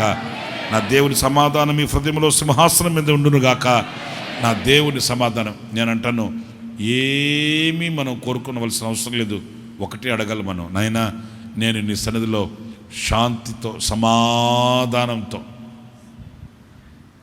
అర్థమవుతుందా, నిమ్మలంగా నిండు మనసుతో నిన్ను ఆరాధిస్తూ, నిన్ను సేవిస్తూ, నిన్ను స్తుతిస్తూ నా జీవిత దినములు ముగిస్తే అంతకు మించిన భాగ్యం. మేము యెరూషలేం వెళ్ళినప్పుడు నేను చెప్పాను 1-2 సార్లు కూడా మీతో. యెరూషలేంకి మేము ఇంచుమించప్పుడు అన్నతో కూడా 40-45 మంది దాకా వెళ్ళామండి. అక్కడ విషయాలు దైవజనులు మన ఆత్మీయ తండ్రి రేసన్న గారు కంటికి కట్టొచ్చినట్లుగా వివరించి చెబుతున్నాడు. ఇక మా పరిస్థితి అంటే పరవశించిపోతున్నాం. ఎందుకంటే మన బైబిల్లో చదివాము కొన్ని విషయాలు, అవి కళ్ళకి కట్టొచ్చినట్లుగా అక్కడ చూస్తుంటే పరవశించిపోతున్నాం. యేసుప్రభు మరి పునరుద్ధానుడు లేచిన సమాధి దగ్గరికి వెళ్ళాము. ఆ ఖాళీ సమాధి చూస్తే అసలు పరవశించిపోయాం. ఆ ఖాళీ సమాధి చూస్తే గుండె నిండిపోతుంది. ఇంకా అలా ఒక్కొక్కటి అన్న చూపిస్తుంటే మేము ఆనందంతో ఫోటోలు తీసుకోవడము, సంతోషంగా ఉంటే మాతో ఒక ఆయన వచ్చాడు. ఆయన ఎంతసేపటికి ఫోన్ రింగ్ అవుతుంది. ఫోన్ రింగ్ అవగానే ఇక యేసన్న గారు ఏ విషయాలన్నా చెప్పనివ్వండి, ఈయన ఆ ఫోన్ తీసుకుని పక్కకి వెళ్ళిపోయి ఆ చెట్టు చాటున పుట్ట చాటున నిలబడుకొని మాట్లాడుతున్నా. వచ్చారా వాళ్ళు? లోడ్ ఎత్తారా? అడ్వాన్స్ ఇచ్చారా? బిల్లు రాయించుకున్నారా? చెక్కు రాశారా? ఇదే పని మేము అనుకుంటానే ఉన్నాం. ఎడంకని వదులుతూనే ఉంది మాకు. ఎప్పుడో ఒకసారి పాడతాడరా అన్న కంట్లో సరిగ్గా ఉంటుంది ట్రీట్మెంటు అని అనుకుంటూనే ఉన్నామండి. ఆ రోజు కర్మేలు పర్వతం మీదకి వెళ్ళాం. కర్మేలు పర్వతం మీదకి వెళ్తే ఆ కర్మేలు పర్వతం మీద దైవజనుడు అద్భుతాలు చేసిన చోట ఒక మందిరం కట్టున్నారు, చర్చ్ కట్టున్నారు, చిన్న చర్చ్. అక్కడ ఆ దైవజనుడు కత్తి ఇట్లా పట్టుకొని ఒక బొమ్మ ఉంటుంది. అక్కడ నిలబడి యేసన్న గారు చెప్తున్నాడు, ఇదిగో ఈ కొండ మీద నుంచి చూస్తే అదిగో ఆ పట్టణం కనిపిస్తుంది అని 480 బయలు ప్రవక్తల్ని ఇక్కడే చంపాడు, అదిగో ఆ రోడ్డు అది, ఆ మార్గం మీద. ఈయన అప్పుడే ఫోన్ వచ్చింది. దీనికి కలిసి వచ్చే కాలం వస్తే ఎట్లా ఉంటుంది? ఫోన్ గిలిగిలి అది సైలెంట్లో పెట్టుకోవచ్చుగా. గిలిగిలిగిలి అనగా నేను పక్కకి వెళ్ళి అటువైపు గోడ ఒకటి ఉంది, ఆ గోడ దగ్గర నిలబడి లోడ్ వచ్చిందా, అడ్వాన్స్ ఇచ్చారా, రే ఆయన పిలవండిరా తిట్టాడు అన్న. అంటే పెద్ద ఆయన అనుకోండి, ఆయన తిట్టాడంటే బూతులు అట్లని కాదు, కోప్పడ్డాడు. మైండ్ ఉందంటే నీకు, వీళ్ళందరికీ వ్యాపారాలు లేక ఫోన్లు లేకనే నాన్న ఎంటబడి వచ్చింది వీళ్ళు. అరే ఎంత విలువైన విషయాలు చూస్తున్నాము, చెప్తున్నాను నేను గమనిస్తూనే ఉన్నాను. నేను మాటి మాటికి ఫోన్ తీసుకుంటావు, అక్కడికి వెళ్తావు అని గట్టిగా గదిమాడు. అప్పుడు ఆయన మౌనంగా ఉండిపోయాడు. అన్నట్టు పోయిన తర్వాత మాతో అంటాడు ఆయన, ఏం చేసేది నాయన, ఒక చిన్న బడ్డీ కొట్టు పెట్టుకొని వ్యాపారం చేసుకునేటప్పుడు ఎంత సమాధానంగా ఉన్నానో. చిన్న బడ్డీ కొట్టు ఒకటి పెట్టుకొని వ్యాపారం చేసుకుంటున్న రోజుల్లో కడుపు నిండా తినేవాడిని, కంటి నిండా నిద్రపోయేవాడిని, ఎంత బాగునిందో. ఈ వ్యాపారాలు ప్రబలాయి, ఈ వ్యాపారాలు వర్ధిల్లాయి అని పేరే కానయ్యా, తిన్నది వంట పట్టట్లే, పడుకున్న నిద్ర పట్టట్లే. చూస్తున్నారు కదయ్యా, ఏం చేసేది, పెట్టుబడి పెట్టేస్తే వ్యాపారాలు అయిపోయా, సమాధానం ఉండట్లేదయ్యా. ఇంతగా వ్యాపారాలు విస్తరించాయనే కానీ సమాధానం కరువైపోయిందయ్యా. నిజమే, ఈరోజు మనిషి అన్నిట్లో రాణిస్తున్నాడు, అన్ని కొడగట్టుకుని మూట కట్టుకుంటున్నాడు, చేతిలో ఉన్న సమాధానాన్ని పోగొట్టుకుంటున్నాడు. ఇక చూసుకో, ఇంట్లో అందరి మీద చికాకే, భార్య మీద చికాకే, పిల్లల మీద చికాకే, అర్థమవుతుందా, కుక్క మీద చికాకే, ఇక మంచం మీద చికాకే, కుర్చీ మీద చికాకే. ఒక్కొక్క ఇంట్లో అయితే కుర్చీలకి కాళ్ళిరిగిపోతుంటాయి, పళ్ళకి రెక్కలు వచ్చేస్తుంటాయి, అప్పుడప్పుడు తలుపులు దబదబా గాలివానికి సుడిగాలికి ఏంటంటే చికాకు, సమాధానం లేని పరిస్థితి, టార్చరు, హృదయంలో ఉన్న ఒత్తిడి. అర్థమవుతుందండి? నా ప్రియమైన దేవుని బిడ్డలారా, ఈ సంవత్సరంలో నా దేవుడు మీకు ప్రశాంతతను అనుగ్రహించునుగాక, విశ్రాంతిని ప్రసాదించునుగాక. మీకు ఎంత ఒత్తిడి పనులు ఉన్నప్పటికీ నా దేవుని సమాధానం మిమ్మల్ని ఏలుబడి చేయునుగాక. నా దేవుని సమాధానం మీ కుటుంబాన్ని ఆవరించునుగాక. మీ కుటుంబాలు స్వర్గసీమలుగా మార్చబడునుగాక. స్తోత్రం కలుగునుగాక. పిల్ల పాపతో, భార్య బిడ్డలతో శుభ్రంగా, ప్రశాంతంగా, సమాధానంగా నిలిచి కుటుంబాలలో ఆ రమ్యత, ఆ యొక్క సంతోషమునకు సంబంధించిన ఆ ఛాయలు మీ కుటుంబాల ద్వారా అనేక మందికి ప్రభులునుగాక. మిమ్మల్ని బట్టి అనేక కుటుంబాలు ప్రభు వైపు ఆకర్షించబడునుగాక. అలాంటి దేవుని సమాధానం మీ హృదయములకు కావలి ఉండి, ఆ హృదయములను కలవరపరిచే వాటి వైపు వెళ్లకుండా, హృదయాలను కలవరపరిచే వాటి వైపు మీ తలంపులు చెప్పండి వెళ్లకుండా, మీ హృదయములను దేవుని సమాధానం కావలి ఉండి కాపాడి సమాధానార్థమైన మార్గాలలో మిమ్మల్ని, మీ కుటుంబాలని నా దేవుడు నడిపించునుగాక. ఇక 4వ విషయానికి వెళ్దాం. 4వది ఏంటంటే, చూడండి, ఆ మాట మనం చదువుదాము.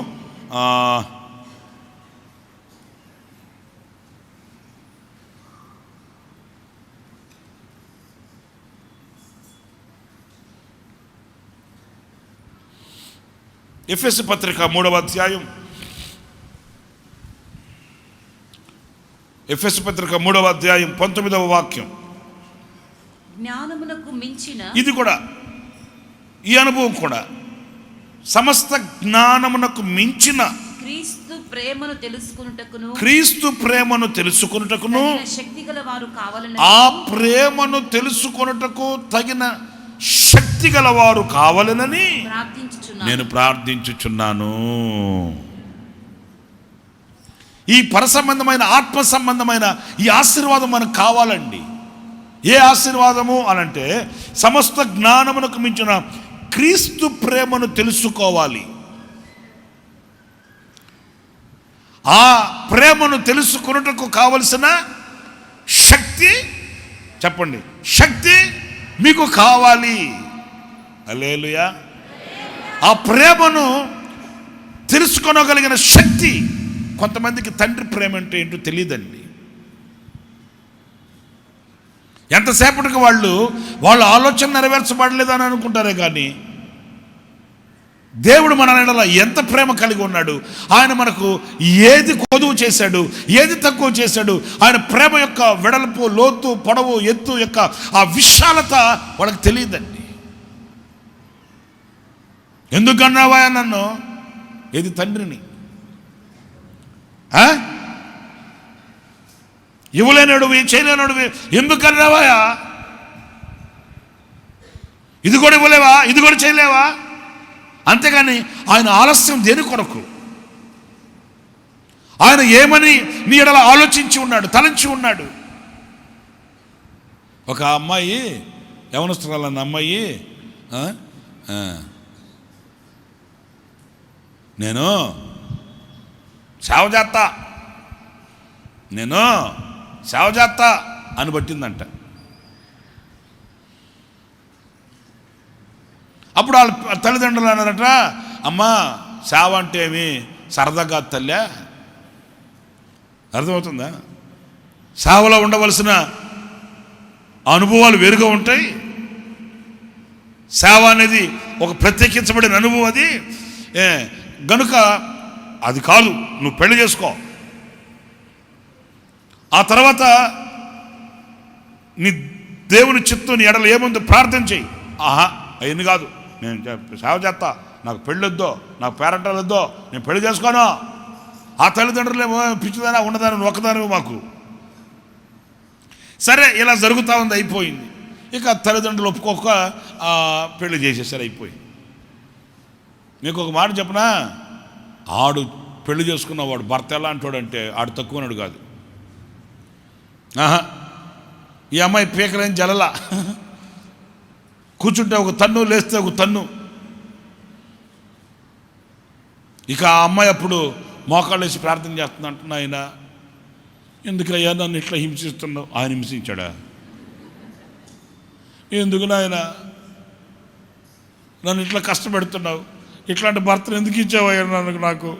నేను ఎంత భక్తి కలిగిన దాన్ని, ఎంత ప్రార్థన పరురాల్ని, ఎంత సమర్పణ కలిగిన దాన్ని, మరి నాకు ఎంత ఇట్లాంటి భర్తను ఇచ్చేవేంటయ్యా అంటే ప్రభు అన్నాడట, అమ్మ నువ్వు లోకాన్ని మార్చేస్తానన్నావు కదా, లోకాన్ని మార్చొద్దులే, ఈడు మార్చమ్మా అన్నాడట. మీకు అర్థమైందా? అంటే నేను చెప్పేది ఏంటంటే దేవుని తలంపులు వేరు, మన తలంపులు వేరుగా ఉంటాయండి. ఆ దేవుని తలంపులను, దేవుని ప్రేమను, ఆయనలో ఉన్న విశాలమైన హృదయాన్ని తెలుసుకోగలిగిన శక్తివంతులు మనం కావాలి. Praise the lord. ఈ జ్ఞానమునకు మించిన ఆయన ప్రేమను తెలుసుకొనుటకు శక్తి గలవారు కావాలని నేను మిమ్మల్ని మీ విషయమై నేను ప్రార్థన చేస్తున్నాను. ప్రేమైన దేవుని బిడ్డలారా, ఆ ప్రేమను అర్థం చేసుకోవడంలోనే ఉందండి ఆశీర్వాదం అనేది. ఆయన ప్రేమను ఎరిగి ఆ ప్రేమకు కట్టుబడిన వారమై, ఆ ప్రేమకు కృతజ్ఞులమై, ఆ ప్రేమలో ఏర్పడిన వారమై, ఆ ప్రేమను స్థిరపరచబడిన వారమై, ఆ ప్రేమను అనుభవించడంలోనే ఉంది, ఆ ప్రేమను అనుభవించడంలోనే ఉంది ఆశీర్వాదం. ఆయనను ప్రేమించు వారికట సమస్తము, అది ఆశీర్వాదం. అది మనం ఆయన ప్రేమను పొందుకోవడం, ఆయన ప్రేమను తెలుసుకోవడం, ఆయన ప్రేమలో స్థిరపరచబడి ఆ ప్రేమను అనుభవించిన వాళ్ళకి తెలుస్తుంది ఆ మాధుర్యం ఏంటో. నీ ప్రేమ మాధుర్యమే, ఏదో పాట,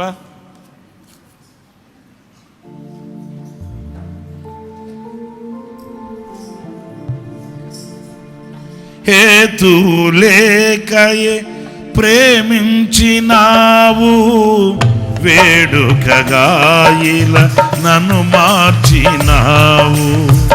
కలవరమొందిన వేళలయందు నా చేయి విడువక నడిపించినావు. హేతువు లేకయే ప్రేమించినావు, నన్ను మార్చినావు. కలవరమొందిన వేళలయందు నా చేయి విడువక నడిపించినావు. నీ ప్రేమ మాధుర్యమే నా నోట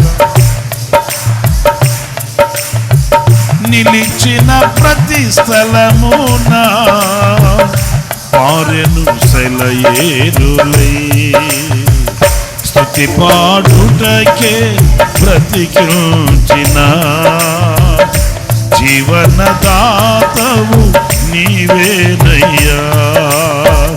ఇన్నాళ్ళుగా నన్ను పోషించిన తల్లివలే నన్ను ఓదార్చిన నీ ప్రేమ నాపై ఎన్నడూ మారదు యేసయ్యా.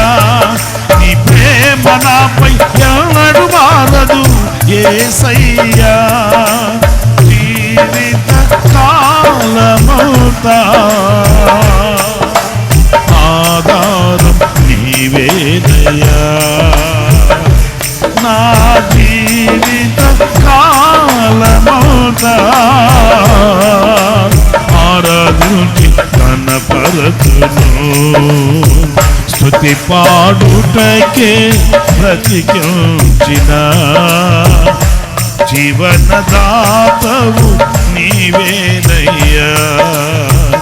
ఇన్నాళ్ళుగా నన్ను పోషించిన తల్లివలే నన్ను ఓదార్చిన నీ ప్రేమ నాపై ఎన్నడూ మారదు యేసయ్యా. నీ ప్రేమ నాపై ఎన్నడూ మారదు యేసయ్యా. జీవిత కాలమంతా ఆధారం నీవేనయ్యా. నా జీవిత కాలమంతా ఆరాధించి కనపరచును. స్తుతి పాడుటకే బ్రతికించిన జీవనదాతవు నీవేనయ్యా. నాపై ఉదయించే నీ మహిమ కిరణాలు కనుమరుగాయెను నా దుఃఖ దినములు.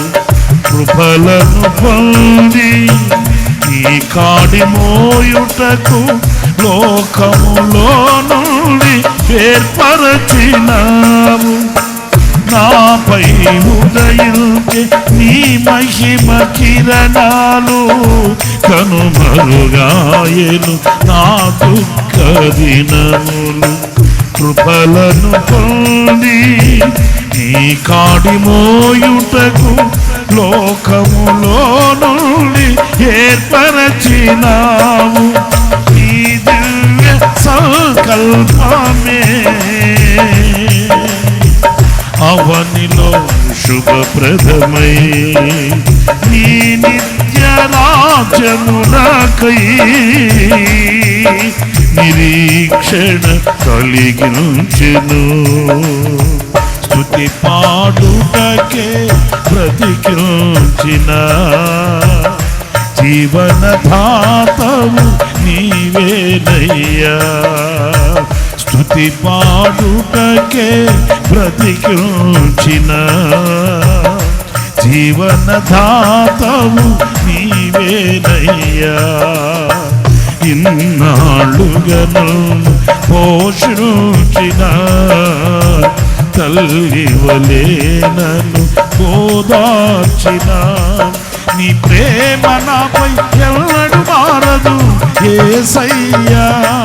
నీ ప్రేమ నాపై ఎన్నడూ మారదు యేసయ్యా. జీవిత కాలమంతా ఆధారం నీవేనయ్యా.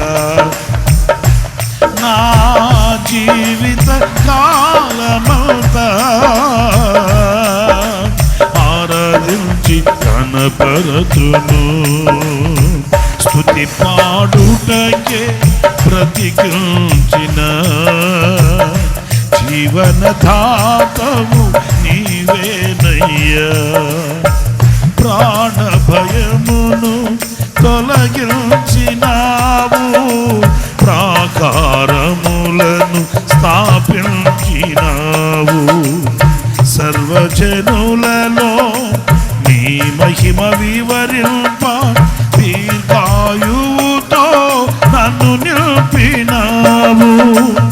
ప్రాణ భయమును తొలగించినావు, ప్రాకారములను స్థాపించినావు. సర్వజనులలో నీ మహిమ వివరింప, దీర్ఘాయువుతో నన్ను నిలిపినావు. ఈ కృపా బాహుళ్యమే వీడని అనుబంధమై, తలచిన ప్రతి క్షణమున నూతన ఫలమిచ్చెను. స్తుతి పాడుటకే బ్రతికించిన జీవనదాతవు నీవేనయ్యా. స్తుతి పాడుటకే బ్రతికించిన జీవనదాతవు నీవేనయ్యా. ఇన్నాళ్ళుగా నన్ను పోషించిన తల్లివలే నన్ను, నీ ప్రేమ నాపై ఎన్నడు మారదు యేసయ్యా. నీ ప్రేమ నాపై ఎన్నడు మారదు యేసయ్యా.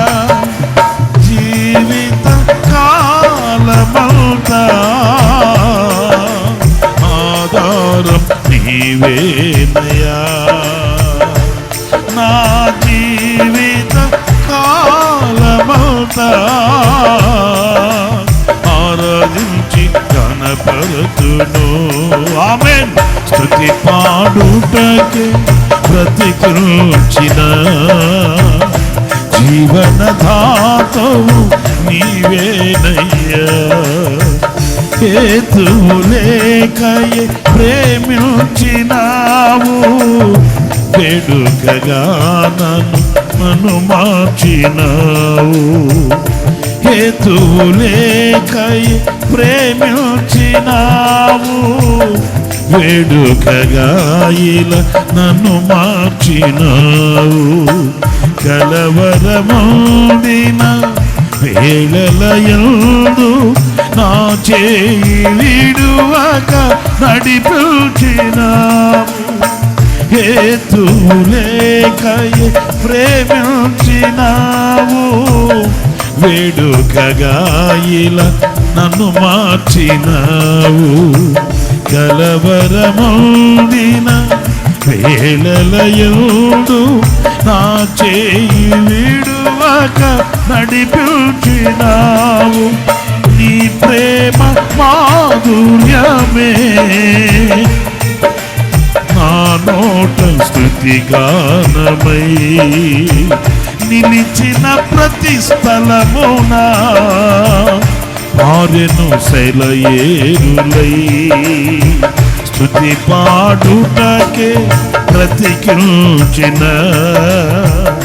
జీవనదాతవు నీవేనయ్యా. స్తుతి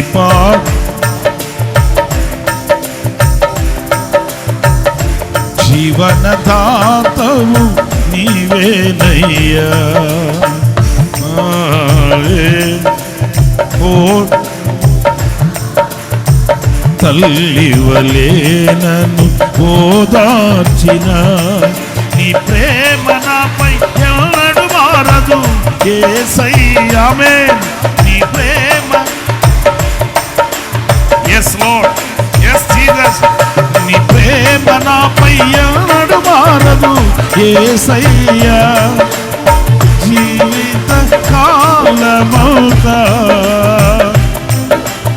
ఆధారం నీవేనయ్యా. అందరూ నా స్వరమెత్తి ఆరాధించి కనపరుతును. జీవిత కాలమంతా ఆధారం నీవేనయ్యా. నా జీవిత కాలమంతా ఆధారం నీవేనయ్యా. నా జీవిత కాలమంతా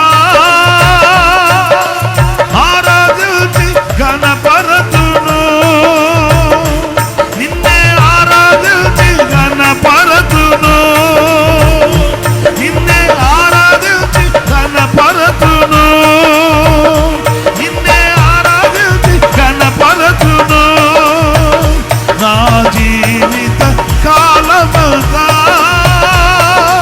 ఆధారం నీవేనయ్యా నా జీవిత కాలమంతా ఆరాధించి ఘనపరతును నిన్నే ఆరాధించి ఘనపరతును నిన్నే ఆరాధించి ఘనపరతును నిన్నే ఆరాధించి ఘనపరతును ఆమె నిన్నే ఆరాధించి ఘనపరతును నిన్నే ఆరాధించి ఘనపరతును నిన్నే ఆరాధించి ఘనపరతును ఆరాధించి ఘనపరతును నిన్నే ఆరాధించి ఘనపరతును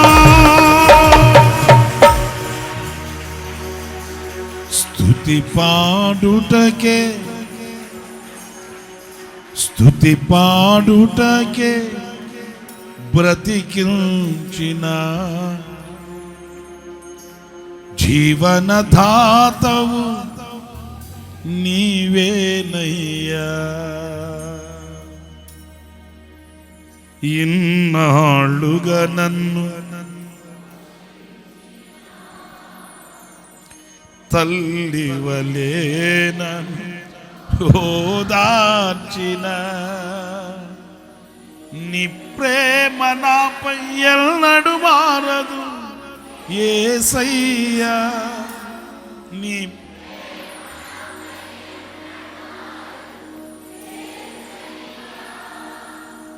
జీవిత కాలమంతా ఆధారం నీవేనయ్యా నా జీవిత కాలమంతా ఆరాధించి ఘనపరతును నా జీవిత కాలమంతా ఆధారం నీవేనయ్యా నా జీవిత కాలమంతా ఆరాధించి ఘనపరతును నిన్నే ఆరాధించి ఘనపరతును నిన్నే ఆరాధించి ఘనపరతును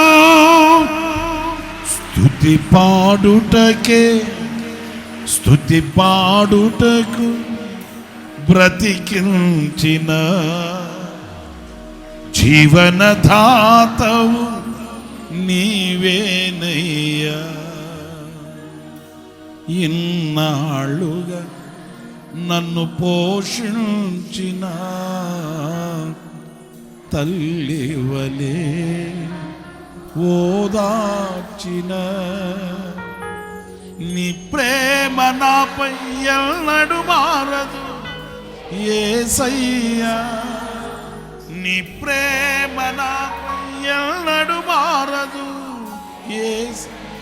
ప్రియులారా ఆయన ప్రేమ లోతైనది ఎత్తైనది దాని పొడవు వెడల్పు విశాలమైనది ఆ ప్రేమను ఎరిగే శక్తి మనకు కావాలి ఆమేన్ ఆ ప్రేమలో మనం స్థిరపరచబడాలి ఆ ప్రేమలో మనం ఏరిపారాలి ఆ ప్రేమను అర్థం చేసుకొని ఆ ప్రేమలో పూర్ణులమై ఆ ప్రేమ యందు ఆనందిస్తూ సంతోషిస్తూ ఆయనను ప్రేమించువానికి అనుగ్రహించే ఆ దీవెన మనం పొందుకోవాలి మనం అనుభవించాలి ఆమేన్ ఈ సంవత్సర ప్రారంభంలో ఆ ప్రేమను మనం మరొక్కసారి అమితంగా రుచి చూచి అనుభవిస్తూ ఈ సంవత్సర ప్రారంభంలోనే ఎక్కడ ఆయన ప్రేమకు మనం దూరం అయ్యామో ఎక్కడ ఆయన ప్రేమకు మనం మరి వెన్ను చూపామో ఎక్కడ ఆయన ప్రేమను తిరస్కరించామో గుర్తించి ఆయన ప్రేమలో స్థిరపరచబడడానికి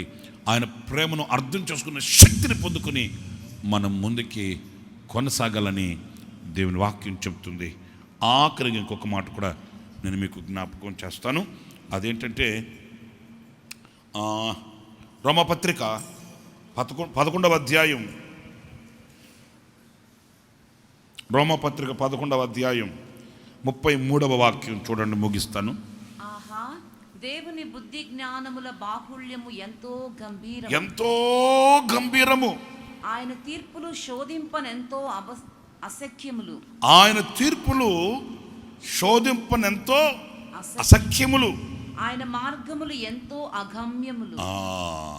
ఆయన మార్గములు ఎంతో అగమ్యములట. ఆయన మార్గాలు, ఆమేన్, హల్లెలూయా. ఆయన మార్గాలు ఎలాంటివండి? అగమ్యములు. అర్థమవుతుందా? ఆ అగమ్యములైన ఆయన మార్గములో, ఆయన నడిపించే త్రోవలో, ఆయన నడిపించే పవిత్రమైన బాటలో ఈ సంవత్సరం అంతా మనం నడవబోతున్నాము. చప్పట్లు కొట్టండి గట్టిగాను. హల్లెలూయా, హల్లెలూయా. అంటే నేను ఆఖరిగా చెప్పగలిగిన మాట ఏంటంటే, మీ ఆలోచనలు, మీ చిత్తము, మీ స్వబుద్ధి, మీ ఇష్టము ఇవన్నీ కట్టిపెట్టి పక్కన పెట్టండి. పక్కన పెట్టి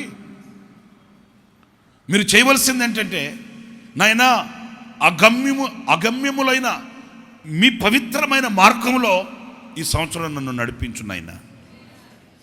నా మార్గంలో నేను నడిచి ఓడిపోయిన సంగతి నాకు తెలుసు. నా ఆలోచనలలో నేను వెళ్ళి సతికిలబడిన పరిస్థితులు నాకు తెలుసు. నేను ఆలోచించి ఆలోచించి ఆలోచించి ఓడిపోయిన సంగతి నాకు తెలుసు. గతంలో ఇలాంటి చేదు అనుభవాలు నాకున్నాయి. గతంలో ఇలాంటి చేదు అనుభవాలలో నేను నడిచి వచ్చాను. ఈ 2022వ సంవత్సరం, ఈరోజు తారీఖు ఎంత చెప్పండి? 2 1 ఆ తర్వాత మళ్ళా 2 మరలా ఏంటో మరి నాకు అర్థం కావట్లేదు. అన్ని 2లే, డబల్ పోర్షను. ఇక్కడ 2 మీరు ఆశించండి, మీరు ప్రార్థన చేయండి. ఎందుకంటే మనం నీళ్ళల్లో పడ్డాం, నిప్పుల్లో పడ్డాం. ఇప్పుడు మనల్ని సమృద్ధి గల చోటుకి తీసుకుని వచ్చాడు దేవుడు మనల్ని. హల్లెలూయా, హల్లెలూయా. అయితే ఆ సమృద్ధిని మనకు అనుగ్రహించే ఆయన ఏర్పాటు చేసిన ఈ పవిత్రమైన మార్గాన్ని మనం అవలంబించాలి. ఆయన ఒక మార్గం చూపిస్తే మనం ఒక మార్గంలో వెళితే కాదు, ఒక త్రోవ చూపిస్తే ఒక త్రోవలో మనం వెళితే కాదు, ఆయన మనల్ని నడిపించే పవిత్రమైన త్రోవ యందు ఓర్పుతో, నేర్పుతో, సహనముతో, సంతోషంతో సాగి వెళ్ళాలి. మీ ఆలోచనలన్నీ పక్కన పెట్టి, మీ తలంపులన్నీ పక్కన పెట్టి, మీ కోరికలన్నీ పక్కన పెట్టి సంపూర్ణంగా ఈరోజు ప్రభువుకు అప్పగించుకోండి. మొదటి పునరుద్ధానపు వేళ, నాయనా నేను నీతో నడుస్తాను. ఆమేన్. ఆహా, దేవుని బుద్ధి జ్ఞానములు బాహుళ్యము ఎంతో, చెప్పండి, ఎంతో గంభీరము. ఏంటది? దేవుని బుద్ధి జ్ఞానముల బాహుళ్యము. మళ్ళీ మంచి మాటలండి అవన్నీ. ఆయన బుద్ధి జ్ఞానముల యొక్క బాహుళ్యము. ఆయన బుద్ధి జ్ఞానం మనలాంటి బుద్ధి జ్ఞానం కాదు, మనది పాడు బుద్ధి. మన యొక్క ఆలోచనలు ఎలా ఉంటాయో తెలుసండి. చిన్నప్పుడు పిల్లలు ఆడుకుంటాం, పిల్లలు, హలో వినండి, చిన్న పిల్లలు ఆడుకుంటాం. మనం చిన్నప్పుడు ఆడుకున్నంతసేపు బాగుంటుంది ఆట. నువ్వేం ఆట ఆడుకునేటప్పుడు అడుగుతాం, నువ్వేంటి? నేను ఆ చిల్లర కొట్టు. నువ్వేంటి? నాది మెకానిక్ షాపు.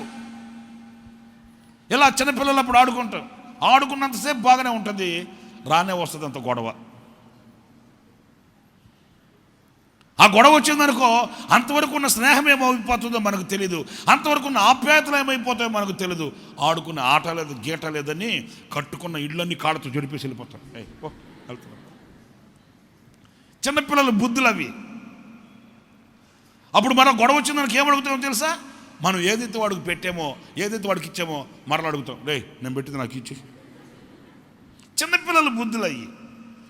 ఏం పెట్టేవారా నాకు? ఏం పెట్టేవాడే? బిస్కెట్ కొనుక్కున్నప్పుడు సగం ఇచ్చాను కానీ నీకు అది కక్కీరా. ఆడు కక్కేసాడు, నువ్వు ఇడేం చేసుకుంటాడు దాన్ని తెలియదు. చిన్నపిల్లల బుద్ధులు అయ్యి. కానీ ఈ మాట చూడండి, దేవుని బుద్ధి జ్ఞానముల యొక్క బాహుళ్యం. ఆ బుద్ధి, దేవుని బుద్ధి ఎలాంటిది, ఆ దేవుని గుణగణాలు ఎలాంటివి, ఆయనలో ఉన్న స్వాభావికమైన గుణగణాలు, ఆ గుణగణాల సంపద ఎలాంటిది. అందుకే మన దైవజనులు మన ఆత్మీయ తండ్రి రాశాడు కదా, సుగుణాలు. ఏ గుణాలు? అందరూ చెప్పండి, ఏ గుణాలు?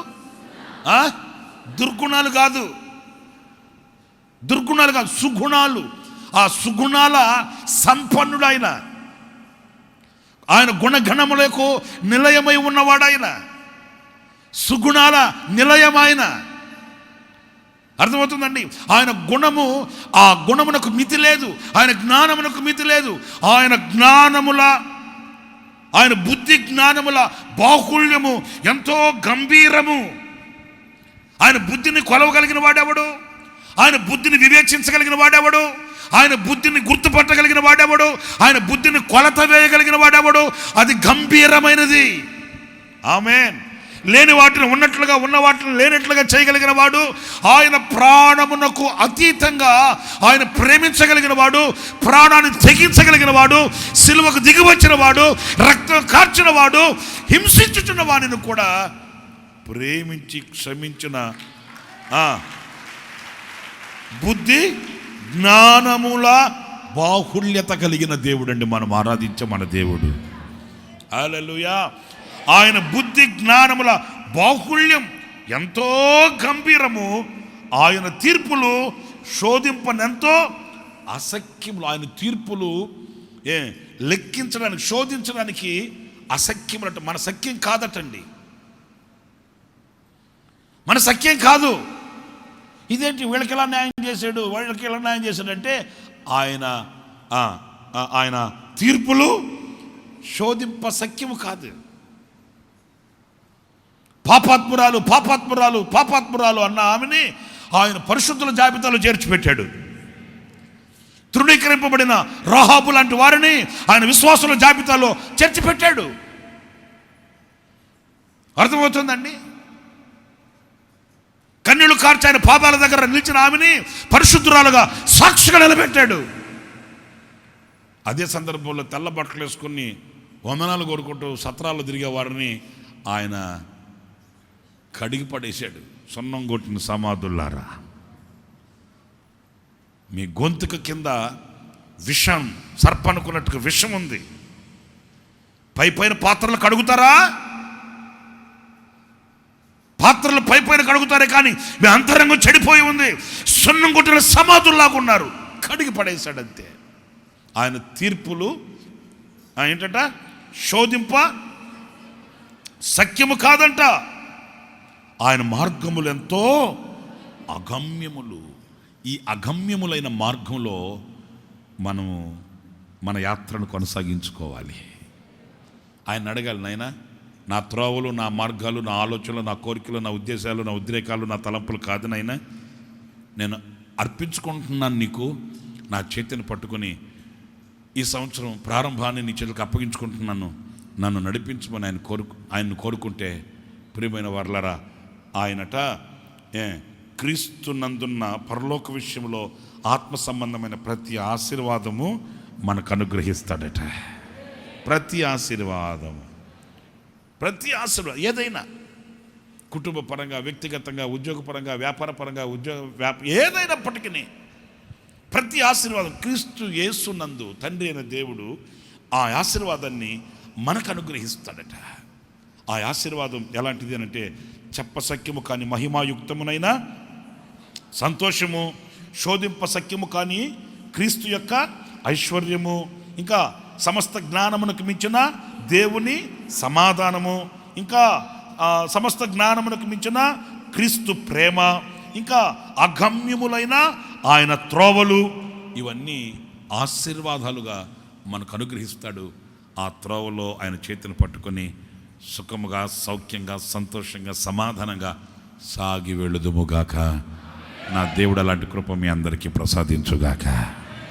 లేచి నిలబడండి, ప్రార్థన చేసుకుందాం.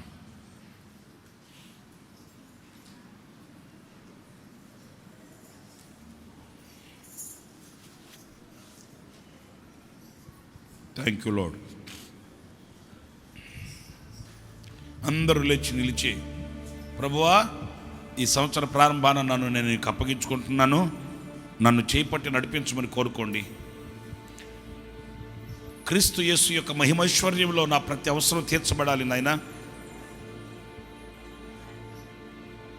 సమస్త జ్ఞానములకు మించిన మీ సమాధానం నన్ను ఏలుబడి చేయాలి ప్రభువా. చెప్పసక్యము కాని మహిమాయుక్తమైన సంతోషము నా హృదయంలో పోయబడాలి ప్రభువా. తిరుగుతున్నాను, సంపాదించుకుంటున్నాను, కూడగట్టుకుంటున్నాను, మూట కట్టుకుంటున్నాను, కానీ సంతోషం నా హృదయంలో ఉండట్లేదు, ఆనందం నా హృదయంలో ఉండట్లేదు. తాత్కాలికమైన ఆనందం కొరకే తహతహలాడుతున్నాను. ప్రభు, నీవు నన్ను అభిషేకించు నాయనా. నీ ఆనంద తైలముతో నన్ను అభిషేకించు ప్రభువా. నా తల మీద నిత్యానందం ఉండినట్లు మీరు ఆశీర్వదించండి ప్రభువా అని మీరు కోరుకోండి. నిశ్చయముగా నా దేవుడు ఒక నూతనమైన అభిషేకముతో నా ప్రభు మిమ్మల్ని నింపుతాడు. ఆ అభిషేకముతో, ఆ ఆనందముతో నీవు సంతోషముగా బ్రతుకుదువు గాక. శోధింప సఖ్యము కానీ క్రీస్తు ఐశ్వర్యం, అది క్రీస్తు ఐశ్వర్యం. శోధింపన సఖ్యము కాని మన పితరులు మిరీబ జలముల యొద్ద ఆయనను శోధించారట. ఎందుకంటే వాళ్ళ అవసరతల కొరకు. కానీ ఈ రోజున మనకు ప్రభు చెప్తున్నాడు, శోధింపన సఖ్యము కానీ ఆయన ఐశ్వర్యం మనకు అనుగ్రహించి ఉన్నాడు. ఆ ఐశ్వర్యములో నుంచి నీ ప్రతి అవసరం తీర్చబడును గాక, నీ ప్రతి అవసరం పూర్చబడును గాక, నీ ప్రతి కొదువ తీర్చబడును గాక, నీ కన్నీళ్లు తొడవబడును గాక, నీ సమస్యలు తీర్చబడును గాక. నా దేవుని దీవెన సమృద్ధిగా నీకు కలుగును గాక. కొండ మీద కట్టబడిన పట్టణము వలె, దీపస్తంభం మీద పెట్టబడిన దీపము వలె నీవు ప్రకాశించుదువు గాక. ఆ మహిమ ఐశ్వర్యములో నుంచి నీ ప్రతి అవసరతను ఆయన తీరుస్తాడు.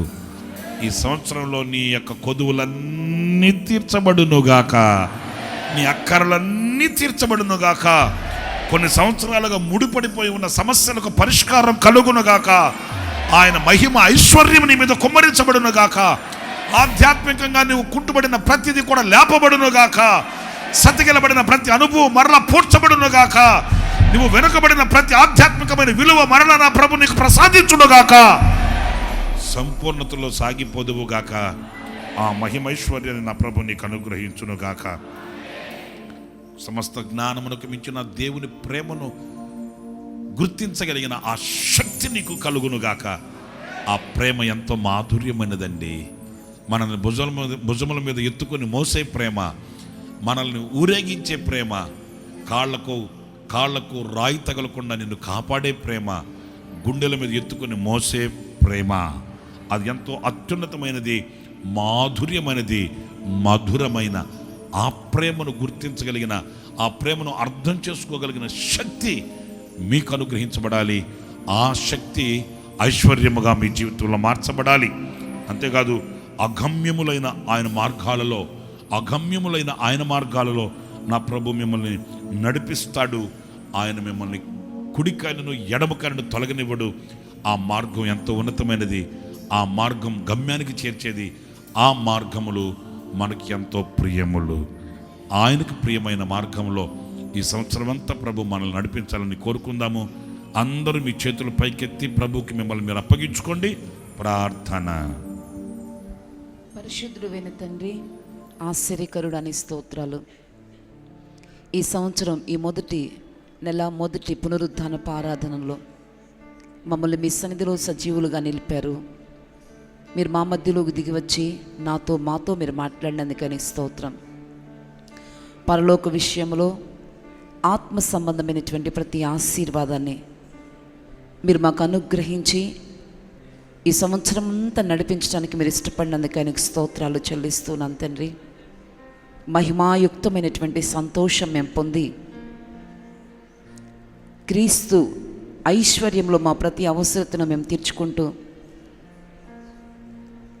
సమస్త జ్ఞానమునకు మించిన మీ సమాధానాన్ని మేము పొందుకొని జ్ఞానమునకు మించినటువంటి నీ ప్రేమ మేము గుర్తెరిగి ఆ ప్రేమలో మేము నిలిచి నిన్ను ప్రేమించిన వారికి మీరు సమస్తాన్ని సమకూర్చే దేవుడు గనుక అలా సమస్తము సమకూర్చబడినటువంటి వారమై నడిపించబడినట్లుగా అగమ్యములైనటువంటి నీ మార్గములో మేము నడిపించబడుతూ ఇట్టి ఆశీర్వాదముల చేత ఈ సంవత్సరం అంతయు నడిపించబట్టుకు సహాయం చేయండి. నీ మాటలు విని ఈ ఆత్మ సంబంధమైన ఆశీర్వాదాలు పొందుకోవాలని ఆశించిన ప్రతి ఒక్కరికి మీరు కృప దయచేయమని ప్రార్థిస్తున్నాను. గత సంవత్సరాలలాగా కాదు, ఈ సంవత్సరం మరింతగా ప్రభువా ఆత్మీయతలో ఎదిగి వృద్ధి పొంది మిమ్మల్ని సంతోషపరుస్తూ మీ ద్వారా కలిగే ప్రతి ఆధ్యాత్మికమైనటువంటి ఆశీర్వాదాన్ని పొందుకుంటూ అనేకులకు సాక్షులుగాను ఆశీర్వాదకరంగాను నిలవడానికి మీరు సహాయం చేయండి. ఇంతవరకు ఆరాధన మీరు ఆశీర్వాదకరంగా జరిగించారు. చేరి వచ్చిన బిడ్డలందరినీ మీరు దీవించి మీ సన్నిధిలోని మేలు, సమాధానము, సంతోషము, ఆరోగ్యము, క్షేమము, భద్రతను కలుగు చేయమని, కృపాక్షేమాలతో బిడ్డలు నడిపించమని, సమస్త ఘనత, మహిమ, ప్రభావములు మీరు మాత్రమే పొందుకోమని నజరేయుడని యేసు నామం అడుగుచున్నాను తండ్రి. ఆమేన్. మన తండ్రి అయిన దేవుని ప్రేమ, కుమారుడైన యేసుక్రీస్తు కృప, పరిశుద్ధాత్మనందుల అన్యోన్యమైన సహవాసం, సన్నిధి వారికి, లైవ్ ద్వారా ఈ మాటలు వినిన వారికి సదాకాలం తోడై ఉండి నడిపించునుగాక. Amen, amen, amen.